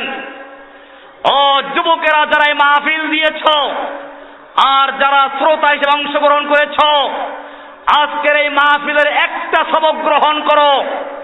নমরুদ কেন প্রশ্ন করলো কোন যুবক আছে কি? কারণ নমরুদ বুঝতে পেরেছিল কোন ঝড় তুফান হলো না, ভূমিকম্প হলো না, মারামারি হলো না, এই মূর্তি ভেঙ্গে চুরমার করা হলো, এটা মূর্তি ভাঙ্গা পর্যন্ত শেষ নয়। এই মূর্তির সমাজকে ভেঙ্গে দিয়ে তাওহীদের সমাজ গড়ার জন্য দিন বদলের পালা শুরু হয়েছে, আর তার সূচনা হয়েছে মূর্তি ভাঙ্গা দিয়ে। আর এইরকম পরিকল্পনা গ্রহণ করা, বিপ্লব সৃষ্টি করা বুড়া মানুষের মাথায় ঢোকে না, ঢোকে তো যুবকের মাথায় ঢোকে। এই জন্যই তার এই প্রশ্ন। কোরআন পড়ুন, পরিষ্কার উত্তর শুরু হয়ে গেছে। এখন সবাই বলতে শুরু করলো, সামি'না ফাতান ইয়াযকুরুহুম ইউকালু লাহু ইব্রাহিম। সব একসাথে বলা শুরু করলো, হা হা সামি'না ফাতান, আমরা এমন একজন যুবক সম্পর্কে জানি, একটা যুবক সম্পর্কে জানি। ফাতান মানে কি? সামি'না ফাতান ইয়াযকুরুহুম, আমরা এমন একজন যুবক সম্পর্কে জানি যে যুবক এই মূর্তিগুলোকে সুনজরে দেখে না, মূর্তির সমালোচনা করে। ইয়াযকুরুহুম ইউকালু লাহু ইব্রাহিম, সেই যুবকের নাম হচ্ছে ইব্রাহিম। যুবকের নাম কি? ও যুবকেরা, খুব ভালো করে জেনে রাখো, মুসলিম জাতির কাজ হলো মূর্তি ভাঙ্গা, মূর্তি গড়া নয়। আল্লাহর নবী মুহাম্মদুর রাসূলুল্লাহ সাল্লাল্লাহু আলাইহি ওয়াসাল্লাম যখন মক্কা বিজয় করলেন, মক্কা বিজয় করার পরে এখন পর্যন্ত লোহার পোশাকগুলো খোলেন নাই, যুদ্ধের পোশাক পরা আছেন। আল্লাহর নবী খানায় কাবার চাবি নিয়ে ডাকলেন, লাঠি দিয়ে খোঁচা মারছেন। মক্কার ভিতরে এবং বাইরে মিলিয়ে প্রায় 360টা মূর্তি ছিল। আল্লাহর নবী হাতে লাঠি নিয়ে গেলেন, জা আল হাক্কু ওয়া যাহাকাল বাতিল ইন্নাল বাতিলা কানা যাহুকা। ফিরাউন আয়ে, নমরুদ আয়ে, জালিম জাবের সুলতান आए, कितने कितने शैतान आए, सबको हुई रसवाई हासिल। जाल हक्कु वज़हकल बातिल इन्नल बातिल कान ज़हूका, इन्नल बातिल कान ज़हूका। আল্লাহর নবী কুরআনুল কারীমের আয়াত তেলাওয়াত করছেন আর মূর্তি ভাঙছেন। যা আল হক, সত্য এসে গেছে, সত্য সমাগত, মিথ্যা বিতাড়িত, মিথ্যা চূর্ণ হয়ে যাওয়ার বস্তুই বটে। এই বলে সব মূর্তি ভেঙ্গে চুরমার করে খানায় কাবাকে মূর্তি মুক্ত করলেন। ও আমার জাতি, আল্লাহর নবী বলেছেন, লা তাদখুলুল মালাইকাতু বাইতান ফীহি কালবুন আও সূরা, যেই ঘরের মধ্যে কুত্তা থাকে আর যেই ঘরে মূর্তি থাকে ওই ঘরের মধ্যে আল্লাহর রহমতের ফেরেশতা প্রবেশ করে না। তাহলে যেই দেশের রাস্তার মোড়ে মোড়ে স্কুলের সামনে মূর্তি থাকে সেই দেশে আল্লাহর রহমত থাকতে পারে? মুসলিম জাতি মূর্তি তৈরি করতে পারে না, মুসলিম জাতি মূর্তি পাহারাদারি করতে পারে না। যদি কোনো পুলিশের বাচ্চা পুলিশের চাকরি নিয়ে পূজার সময় মূর্তি পাহারাদারি করো, কিয়ামতের মাঠে তোমার ইসলাম গ্রহণযোগ্য হবে না, তোমাকে মূর্তির সঙ্গে জাহান্নামে জ্বালানো হবে ইনশাআল্লাহ। কিসের মুসলমান?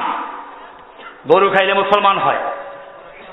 মুসলিম হুয়া সাম্মাকুমুল মুসলিমিন মিল্লাতা আবিকুম ইব্রাহিম। এই মিল্লাতের নাম হচ্ছে মুসলিম। মিল্লাতের নাম কি? হুয়া সাম্মাকুমুল মুসলিমিন, তিনি তোমাদের মুসলিম করে নাম রেখেছেন।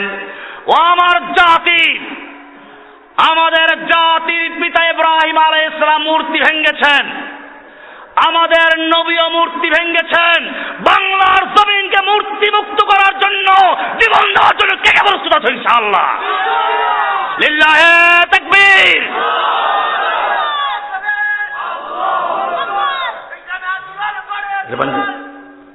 দেখেন একজন থাকো না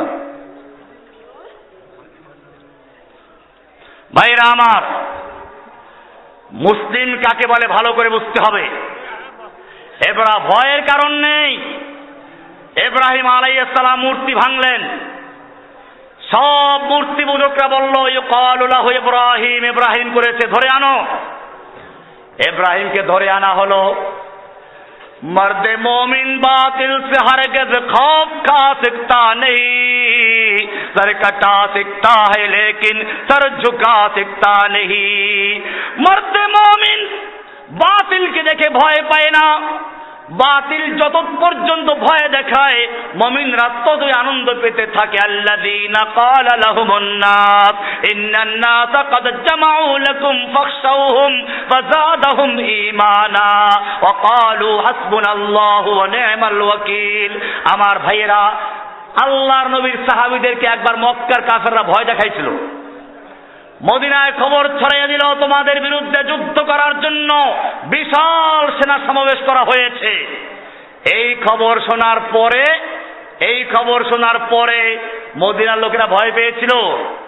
কোরআন বলছে সাহাবায়ে কেরামদের পরিচয় হচ্ছেন আল্লাযীনা ক্বালা লাহুমুন নাস। মুনাফিক আর কাফেররা যখন ভয় দেখাবার জন্য বলল ইন্নান নাসা ক্বাদ জামাউ লাকুম, তোমাদের বিরুদ্ধে যুদ্ধ করার জন্য বিশাল সেনা সমাবেশ করা হয়েছে, ফাখশাউহুম, কাজে ভালো করে ভয় করো, ওখানে গেলে সব পিছে যাইবা। ফাযাদাহুম ঈমানা, মুমিনদের ঈমান বেড়ে গেল। ওয়া ক্বালু হাসবুনাল্লাহ, এবং তারা বলল আমাদের জন্য আল্লাহ যথেষ্ট। আমাদের জন্য কে যথেষ্ট? আমার ভাইয়েরা, ইব্রাহিমকে ধরা হলো, শুনিয়ে দেওয়া হলো ওয়াকালু হাররিকু। ইব্রাহিম বলল আমাকে জ্বালাইবে কেন? মূর্তিকে জিজ্ঞেস করে কে ভেঙেছে?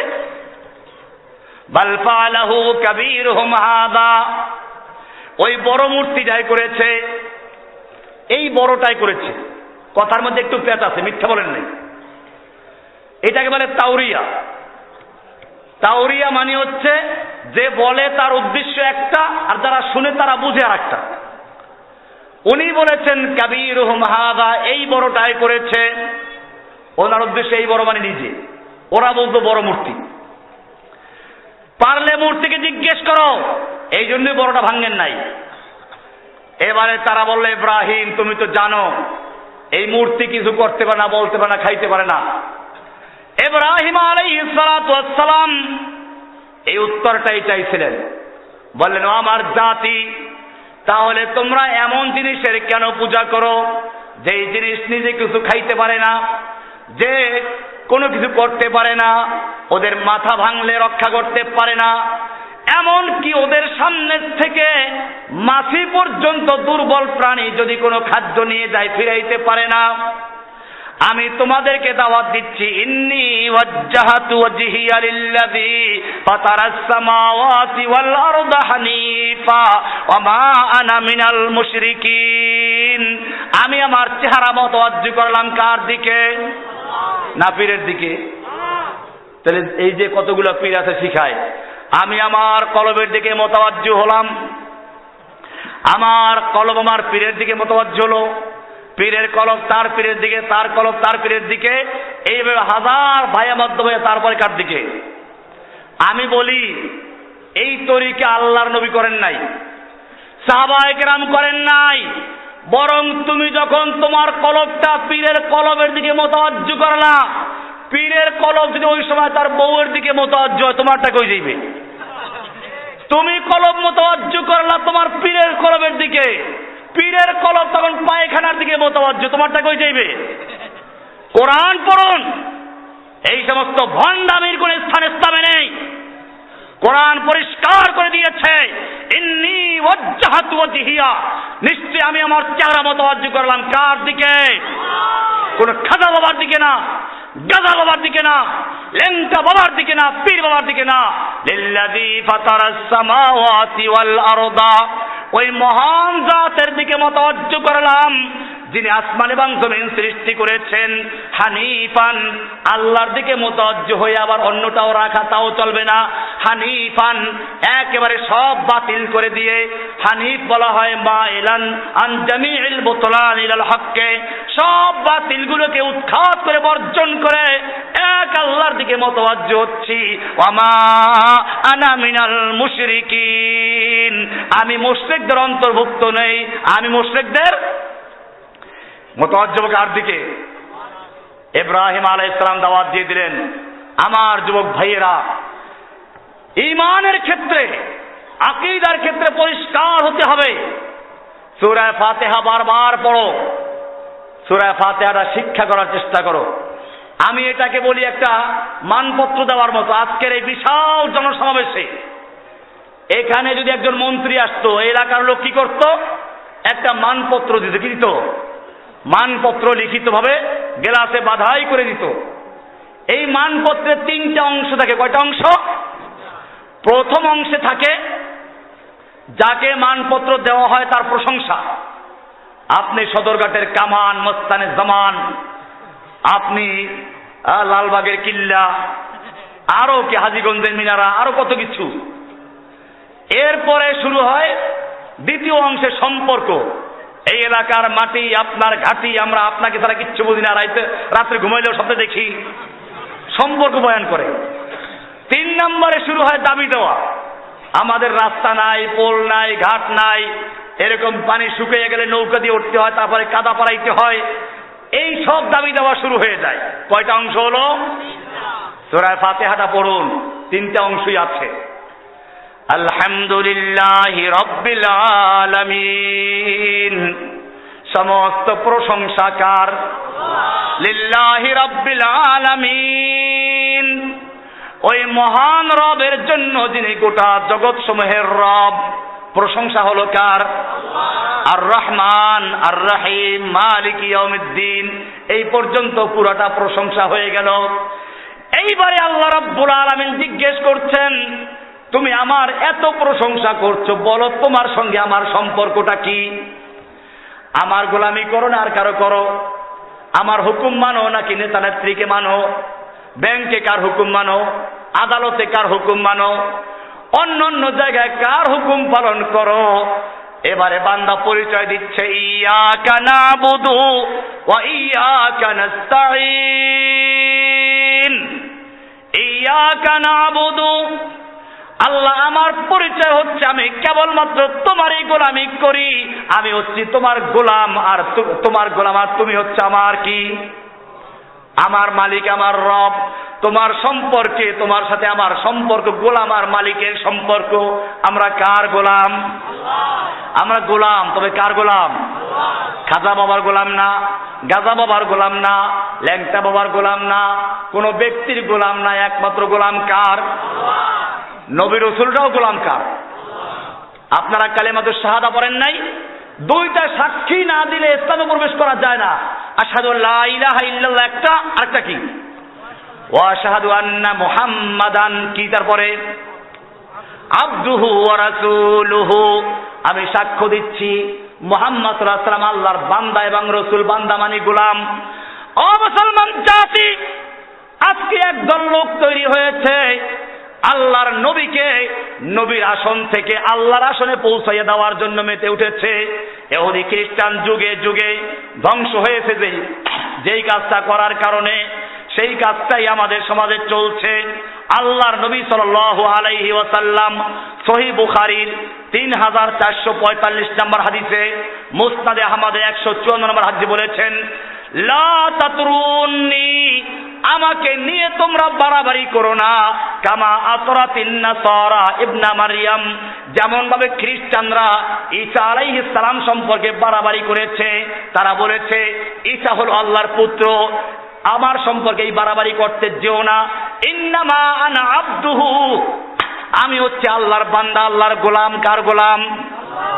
ফাকুলু আব্দুল্লাহি ওয়া রাসূলুহু, সুতরাং তোমরা বলো আল্লাহর বান্দা এবং রাসূল। আমাদের নবী কার বান্দা? বুখারীর হাদিস 3445 নম্বর হাদিস, সহিহ হাদিস। পরিষ্কার হয়ে গেল আমরাও কার বান্দা? নবী রাসূল কার বান্দা? পীর বুজুর্গ কার বান্দা?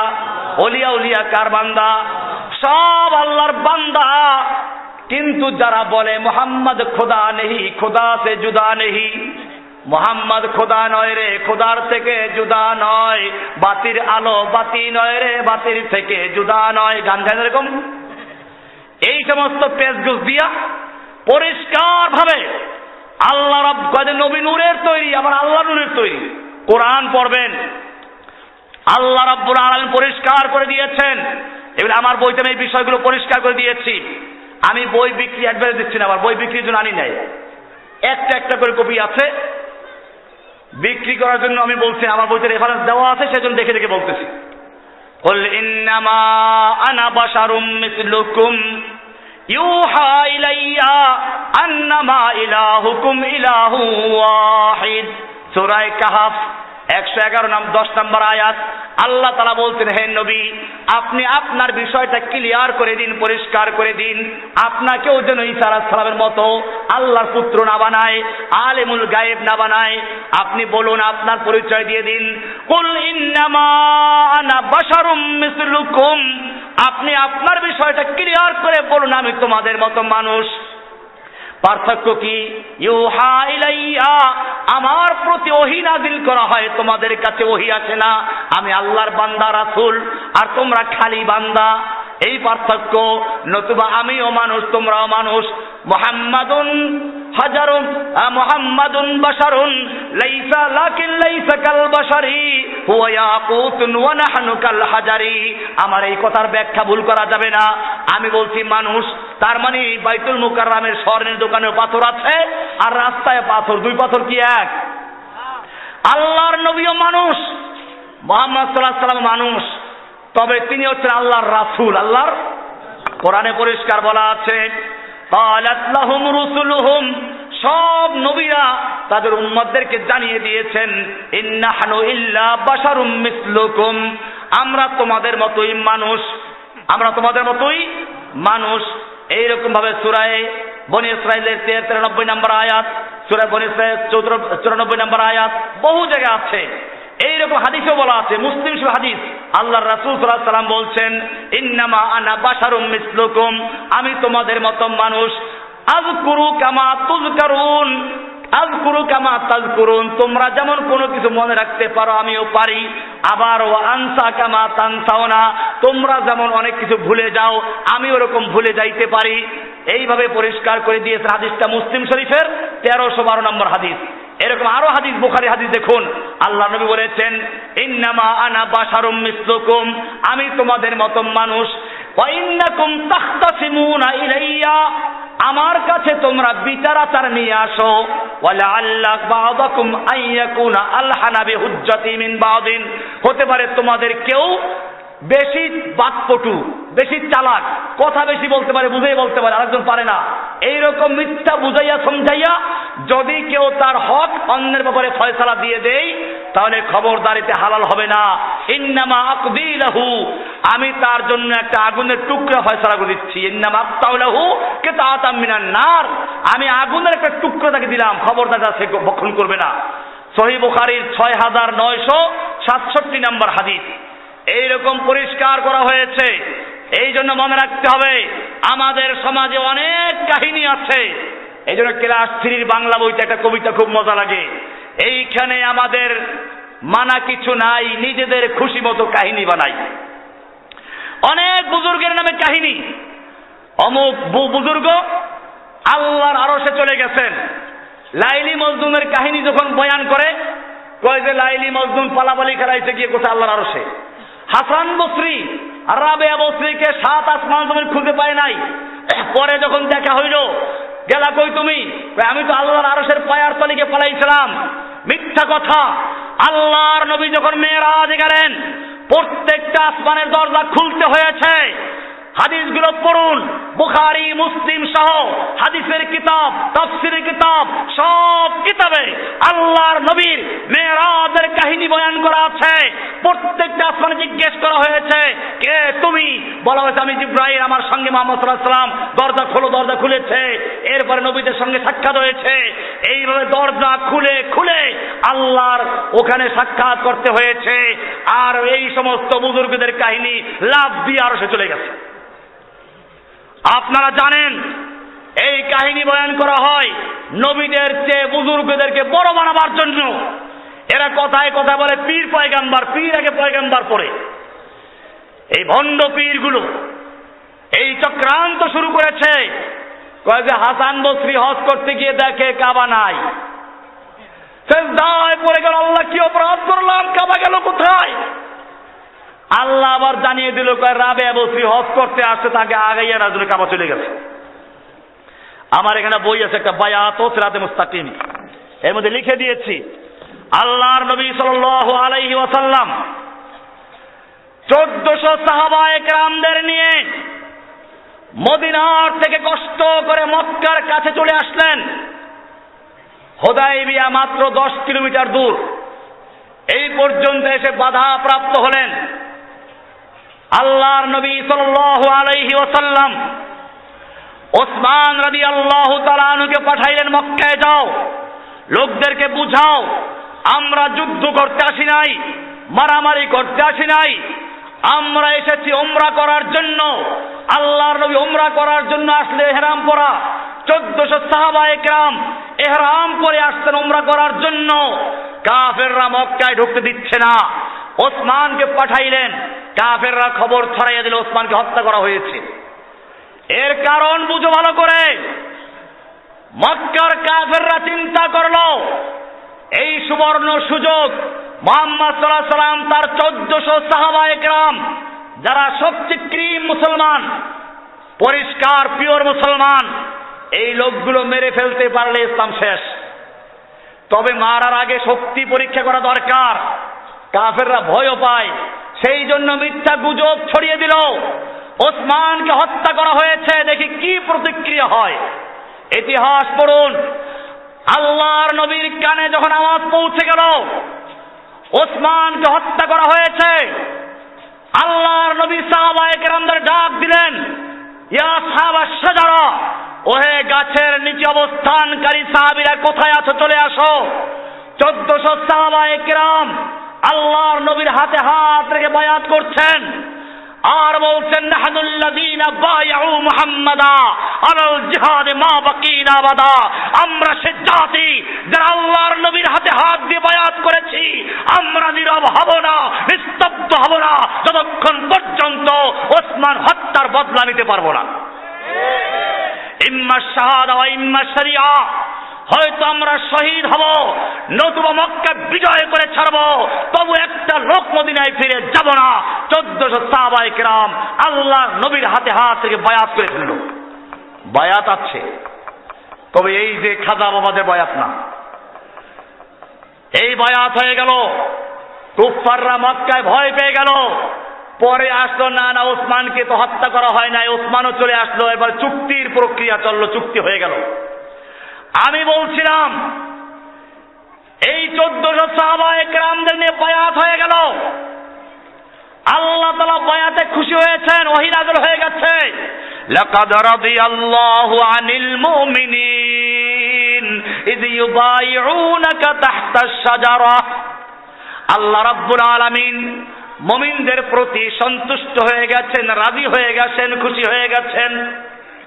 ইয ইউবাইউনাকা তাহতাশ শাজারা, যখন তারা আপনার হাতে হাত দিয়ে বায়াত করছিল গাছের নিচে বসে, আল্লাহ খুশি হয়ে গেছেন। খালি খুশি হয়েছেন তা না, আল্লাহ রাকাতে বলছেন, সূরা আল ফাতহ করে দেখুন, ইয়াদুল্লাহি ফাওকা আইদিহিম, ওই দিন আপনার হাতের উপরে শুধু সাহাবায়ে কেরামদের হাত ছিল না, ইয়াদুল্লাহি ফাওকা আইদিহিম, তাদের হাতের উপরে স্বয়ং আল্লাহর নিজের হাত ছিল। ধরে বলুন সুবহানাল্লাহ। আল্লাহ এটা তো দেখতে চায়, আজকে যদি গোটা বিশ্বের মুসলিম জাতি একজন ইমামের নেতৃত্বে এরকম একটা বায়াত দিত, তাহলে ওম শান্তি বলে বোম মারা সম্ভব ছিল না, ইহুদিদের সম্ভব ছিল না মুসলিম জাতির প্রথম কিবলা বাইতুল মুকাদ্দাসকে দখল করে রাখার, কোন কাফেরদের সম্ভব ছিল না মা বোনদেরকে ধর্ষণ করার। আফগানিস্তানে, ফিলিস্তিনে, কাশ্মীরে, সুদানে, এরকম ভাবে বসনিয়া, চেচনিয়া, হার্জেগোভিনা সব জায়গায় মুসলিমদেরকে নির্যাতন করা হয়েছে। আল্লাহর নবী বলেছেন, আল ইমামু জুন্নাতুন, মুসলিম জাতির একজন ইমাম থাকবে, ওই ইমাম হবে ঢাল, ইউকাতালু মিন ওয়ারাইহি, ঢালের আড়ালে থেকে যেরকম ভাবে যুদ্ধ করা হয় ঠিক তেমনি ভাবে মুসলিম জাতির একজন লিডার থাকবে, ইমাম থাকবে, তার নেতৃত্বে মুসলিমদের বায়াত দিবে, লড়াই করবে, যুদ্ধ করবে। ইন্নাল্লাহ আশতারা মিনাল মুমিনিনা আনফুসাহুম ওয়া আমওয়ালাহুম বিআন্না লাহুমুল জান্নাহ, জান্নাত পাওয়ার জন্য তারা যুদ্ধ করবে, মারামারি করবে। আজকে সেই ইমাম আছে? ইমাম নিয়ে গেছে খ্রিস্টানরা। দুনিয়ার খ্রিস্টানদের একজন পোপ আছে, একটা মরলে আরেকটারে বানায়, আর মুসলিম জাতির সেই খেলাফত ব্যবস্থা চলে গেছে বিভিন্ন কায়দায়। অথচ বিষয়টা বুঝতে হবে কত গুরুত্বপূর্ণ বিষয়। আল্লাহর নবীর মৃত্যুর পরে 3 দিন পর্যন্ত লাশ দাফন করা হয় নাই। কারণটা কি? কারণ খলিফা নাই, মুসলিম জাতির ইমাম নাই, ঢাল নাই। এরপরে আবু বকর সিদ্দিক রাদিয়াল্লাহু তাআলা আনহু খলিফা মনোনীত হলেন, মুসলিমরা তাকে বায়াত দিল, এরপরে আল্লাহর নবীর লাশ দাফন করা হলো। কত গুরুত্বপূর্ণ বিষয়, আজকে মুসলিম জাতির তা নাই, এখন কেবল উড়ে আকাশে। আমি বলছিলাম যে বিষয়টা, আল্লাহর নবী 3 দিন পর্যন্ত ওই হুদায়বিয়ার ময়দানে ছিলেন, শেষ পর্যন্ত চুক্তি হলো। চুক্তির ধারা হলো এই বছর উমরা করতে পারবেন না, মক্কা থেকে মদিনায় ফিরে যেতে হবে, আগামী বছর আসবেন, 3 দিন থাকবেন, উমরা করে চলে যাবেন। সে অনুযায়ী আল্লাহর নবী ওখান থেকে ফেরত গেলেন। আমি জিজ্ঞেস করতে চাই, আল্লাহর নবী আবু বকর, ওমর, ওসমান সহ 1400 সাহাবায়ে কেরাম মক্কার কাছে এসেও ফেরত যেতে হলো, উমরা করতে পারলেন না, 3 দিন অবস্থান করলেন। সেইখানে কাবা চলে গেছিল, কাবা গেছিল নাকি?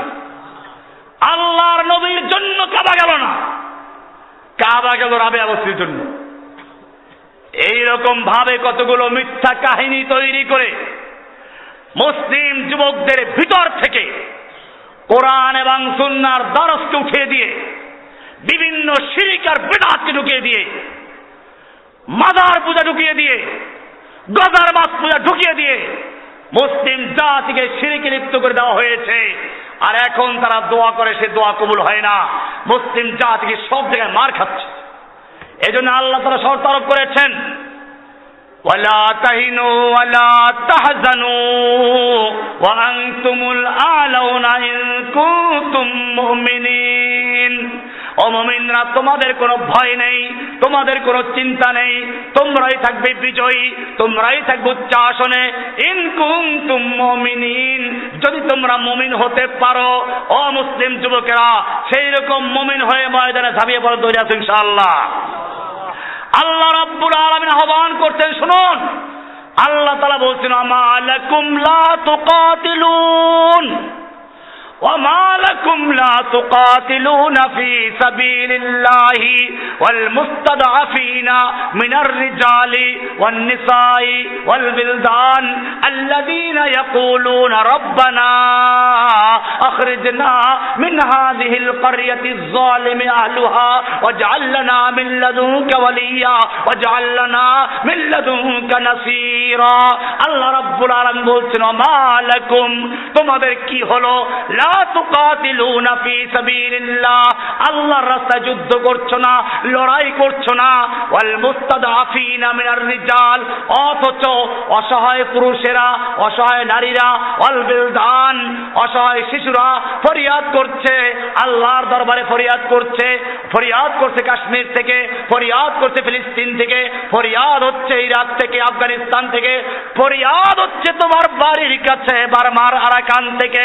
আল্লাযীনা ইয়াকুলুন, যারা ফরিয়াদ করে করে বলছে, রব্বানা আখরিজনা মিন হাযিহিল কারইয়াতিজ যালিম আহলুহা, ও আমাদের রব, তুমি আমাদেরকে জালিম ও দোষী জনপদ থেকে, জালিমদের এলাকা থেকে বাঁচাও। ওয়াজআল লানা মিন লাদুনকা ওয়ালিয়া, আমাদেরকে তোমার পক্ষ থেকে সাহায্যকারী, ন্যায় নিষ্ঠ নেতা দান করো। ওয়াজআল লানা মিন লাদুনকা নাসীরা, দাও তোমার পক্ষ থেকে সাহায্যকারী। ও আমার যুবকেরা, আল্লাহর এই আহ্বানে সাড়া দেওয়ার জন্য তৈরি আছো ইনশাআল্লাহ। फिर तुझे एक बार करनी है जहां की रहबरी, उठ खुदा के नाम लेकर फिर आलमबर दारबान। আবার তোমাকে সালাহুদ্দিন আইয়ুবী, মুহাম্মদ বিন কাসেম, তারেক বিন জিয়াদের মতো নেতা হয়ে ময়দানে ঝাঁপিয়ে পড়তে হবে। জেনে রাখবে, বাতিল যত শক্তিশালী হোক না কেন, তোমার কোনো ক্ষতি করতে পারবে না। তুম দিয়ে বাদে মুখালিফ সে না ঘবরাए ওকাব, ये तो चलती है तुझे ऊंचा उड़ाने के लिए। বাস পাখি বাতাস দেখে ভয় পায় না, তুফান দেখে ভয় পায় না মাছেরা, ওরা আরো তালে তালে উঠতে থাকে। ঠিক তেমনি ভাবে মুসলিম যুবকেরা যারা আল্লাহর কাছে নিজের জান এবং মাল বিক্রয় করে দিয়েছে জান্নাতের বিনিময়ে, তারা ভয় পায় না। ভয় পায় কাকে? ইব্রাহিম আলাইহিস সালাতু ওয়াস সালামকে আগুনে নিক্ষেপ করা হচ্ছে, ইব্রাহিম ভয় পান নাই। আল্লাহ তাআলা এখনো কিছু বলছেন না। মুমিনদেরকে পরীক্ষা করেন আল্লাহ তাআলা। ইব্রাহিমকে আগুনে নিক্ষেপ করা হলো, আগুনে নিক্ষেপ করার আগ পর্যন্ত দাঁড়িয়ে আছেন। একদিকে সমস্ত বাতিল একত্র হয়ে গেছে, আর একদিকে একা ইব্রাহিম দাঁড়িয়ে আছেন। এজন্য আল্লাহ তাআলা একজন ইব্রাহিমকে একটা দল বলে আখ্যায়িত করেছেন। ইন্না ইব্রাহিমা কানা উম্মাতান কানিতা। উম্মা বলা হচ্ছে ইব্রাহিমকে, উম্মা একটা জাতি। ইব্রাহিম তো একজন ব্যক্তির নাম, জাতি হলো কি করে? একদিকে কাফেরদের পুরা জাতি একদিকে, আর একদিকে মুমিন তাওহীদবাদী। কিয়ামত পর্যন্ত যত মানুষ হকের পক্ষে দাঁড়াবে, অন্যায়ের বিরুদ্ধে দাঁড়াবে, তাদের পক্ষ একা দাঁড়িয়ে আছেন ইব্রাহিম। ইব্রাহিমকে আগুনে নিক্ষেপ করা হলো। আল্লাহ রাব্বুল আলামিন দেখলেন দুনিয়ার সমস্ত কাফেরদের মোকাবেলা করে এক ইব্রাহিম দাঁড়িয়ে আছে, এখন তার ক্ষমতা শেষ। আল্লাহর সাহায্য আসার জন্য শর্ত হচ্ছে, তোমার ক্ষমতা যে পর্যন্ত আছে ওই পর্যন্ত ব্যয় করো, তারপরে কি হবে? আল্লাহর সাহায্য শুরু হবে। এবার ইব্রাহিমকে আগুনে নিক্ষেপ করা হয়ে গেছে, আর তার নিজের কোনো ক্ষমতা নেই। আল্লাহ তাআলা বলছেন, ইব্রাহিম, তোমার যেই পর্যন্ত ক্ষমতা ছিল সেই পর্যন্ত বাতিলের মোকাবেলা করেছ, এখন আর তোমার ক্ষমতা নেই।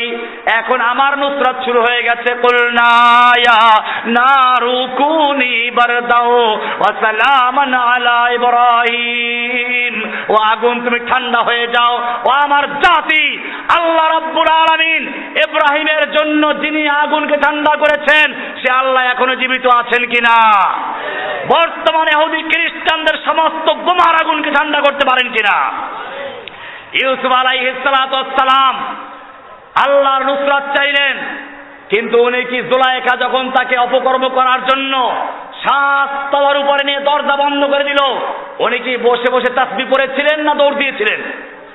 কেন দৌড় দিলেন? তোমাদেরকে আমাদেরকে শিক্ষা দিয়েছেন তাসবিহ পড়তে হবে, দোয়া করতে হবে, দৌড় দিতে হবে। এজন্য তিনি দৌড় দিলেন। তিনি চিন্তা করলেন ওই দরজা পর্যন্ত যাওয়ার ক্ষমতা আমার আছে।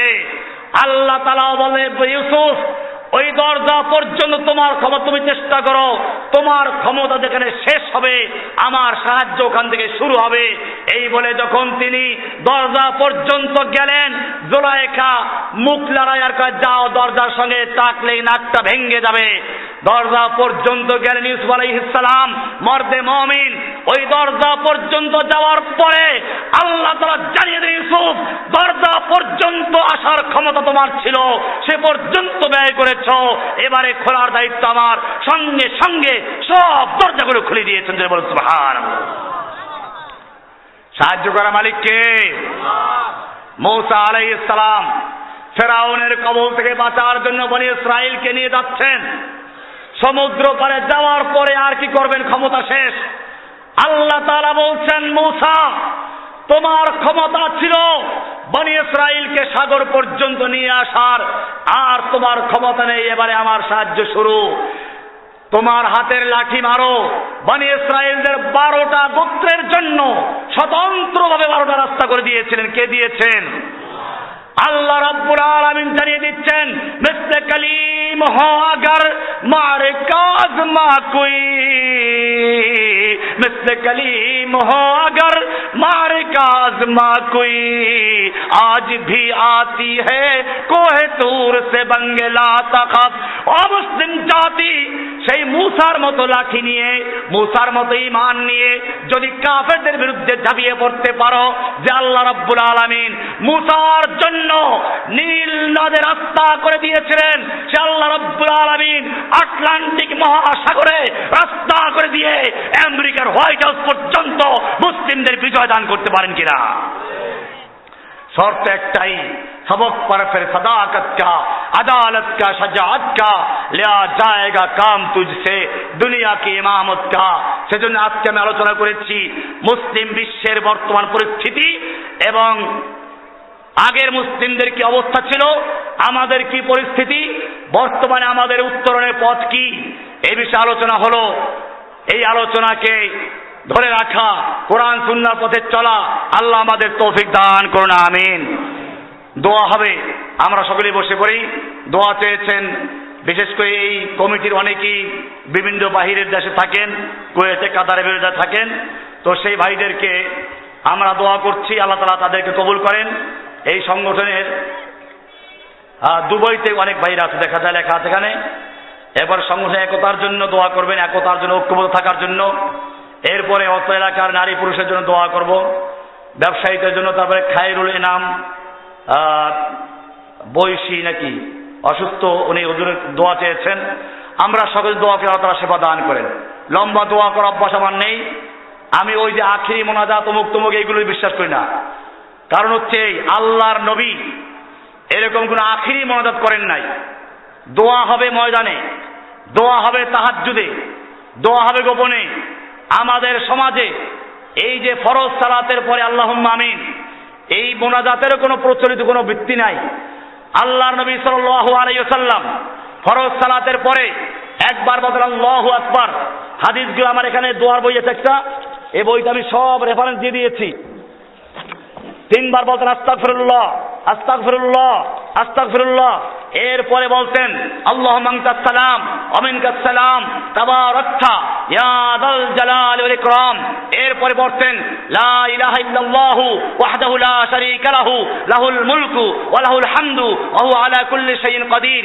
তারপরে বলতেন লা হাওলা ওয়া লা কুওয়াতা ইল্লা বিল্লাহ লা ইলাহা ইল্লাল্লাহু ওয়া লা না'বুদু ইল্লা ইয়্যাহু লাহুন নি'মাতু ওয়া লাহুল ফাদলু ওয়া লাহুস সানাউল হাসান লা ইলাহা ইল্লাল্লাহু মুখলিসিনা লাহুদ-দীন ওয়া লাউ কারিহাল কাফিরুন। এরপরে বলতেন আল্লাহুম্মা আইন্নি আলা যিকরিকা ওয়া শুকরিকা ওয়া হুসনি ইবাদাতিকা। এরপরে বলতেন আল্লাহুম্মা ইন্নী আউযু বিকা মিনাল জুবনি ওয়া আউযু বিকা মিনাল বুখলি ওয়া আউযু বিকা মিন আন উরাদ্দা ইলা আরযালিল উমর ওয়া আউযু বিকা মিন আযাবিল কবর।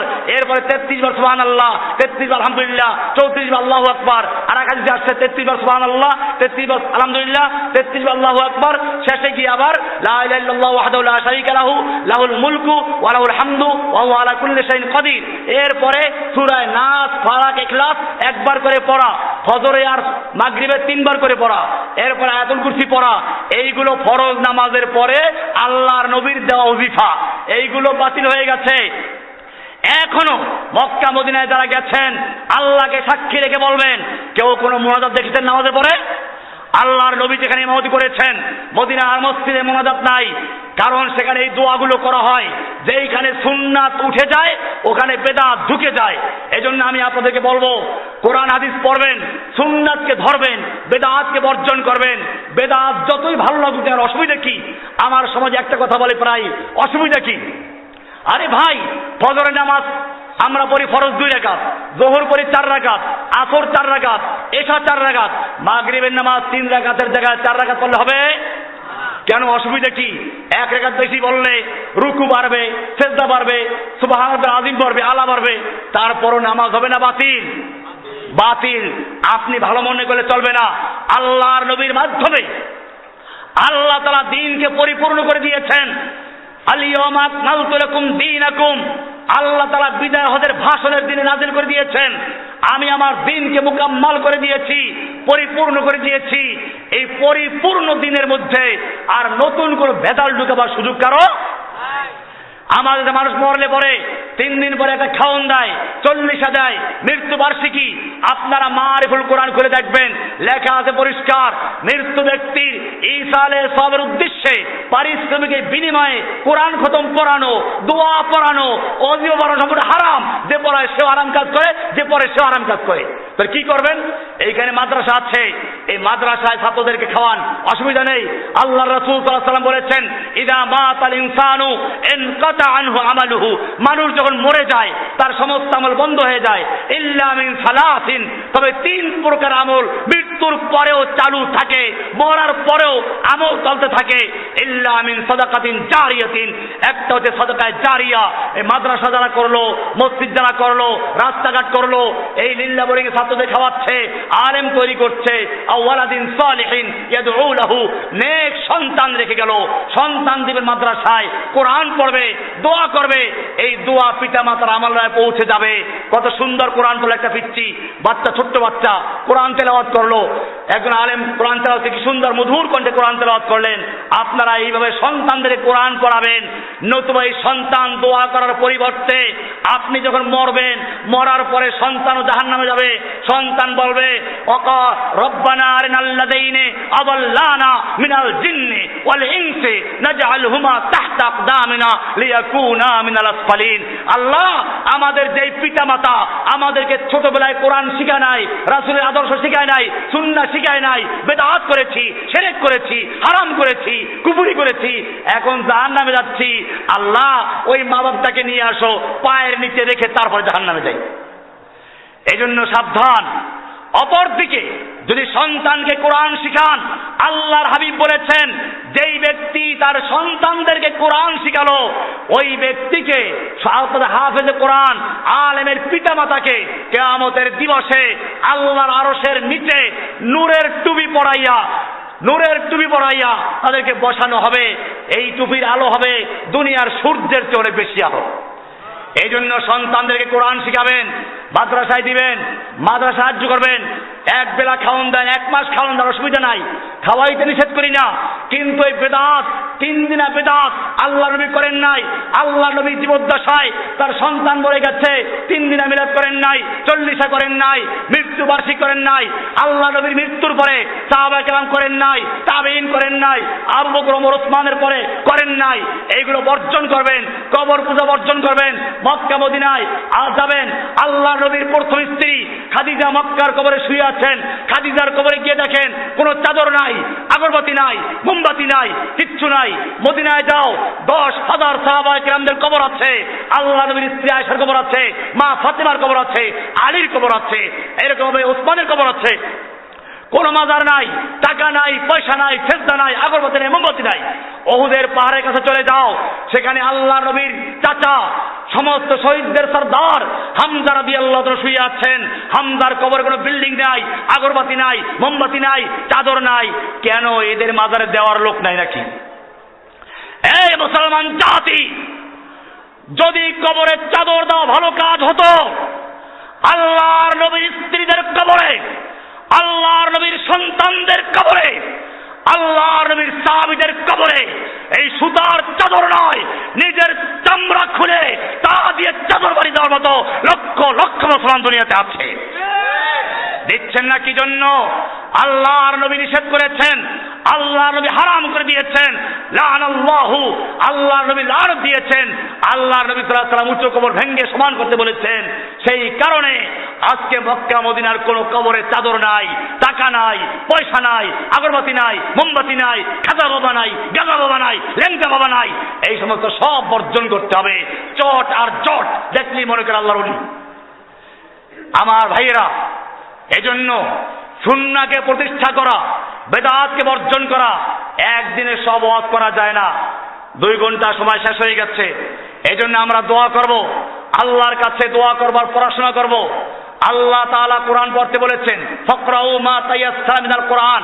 হাদিস পড়তে বলেছেন, আল্লাহ রাসূল সাল্লাল্লাহু আলাইহি ওয়াসাল্লাম হাদিস দিয়েছেন। আমরা পড়ব, কোরআন এবং সুন্নাহ দিয়ে নিজের জীবনকে গড়ব। আর এই যে সমাজ কি হলো একটা যুব পরিষদ, এই যুব পরিষদের ভাইদেরকে বলবো, আল্লাহ তাআলা আপনাদের যাত্রা কবুল করুন। একটা পাঠাগার রাখা, এখানে হাদিসের বাংলা আছে, তাফসিরে বাংলা আছে, সবগুলো রাখবেন। এরপরে আপনারা এগুলো পড়াশোনা করবেন। এলেমের চর্চা যত বেশি হবে, অন্ধকার তত দূর হবে। আপনারা মনে রাখবেন, অন্ধকারকে ঝাড়ু দিয়ে পিটাইলে চলবে না। অন্ধকারকে দূর করতে হলে আলো জ্বালাতে হবে। সেই আলো হোক এই যুব সংঘ। যুব সংঘকে আমরা দোয়া করব, সবাই সাহায্য করবেন, সমর্থন দিবেন। তাহলে ইনশাআল্লাহ এই যুবকরা এই অঞ্চল থেকে শিরক আর বিদআতকে উৎখাত করাতে ভূমিকা নিতে পারবে ইনশাআল্লাহ। আল্লাহ সুবহানাহু ওয়া তাআলা আমাদের সকলকে তৌফিক দান করুন, আমিন।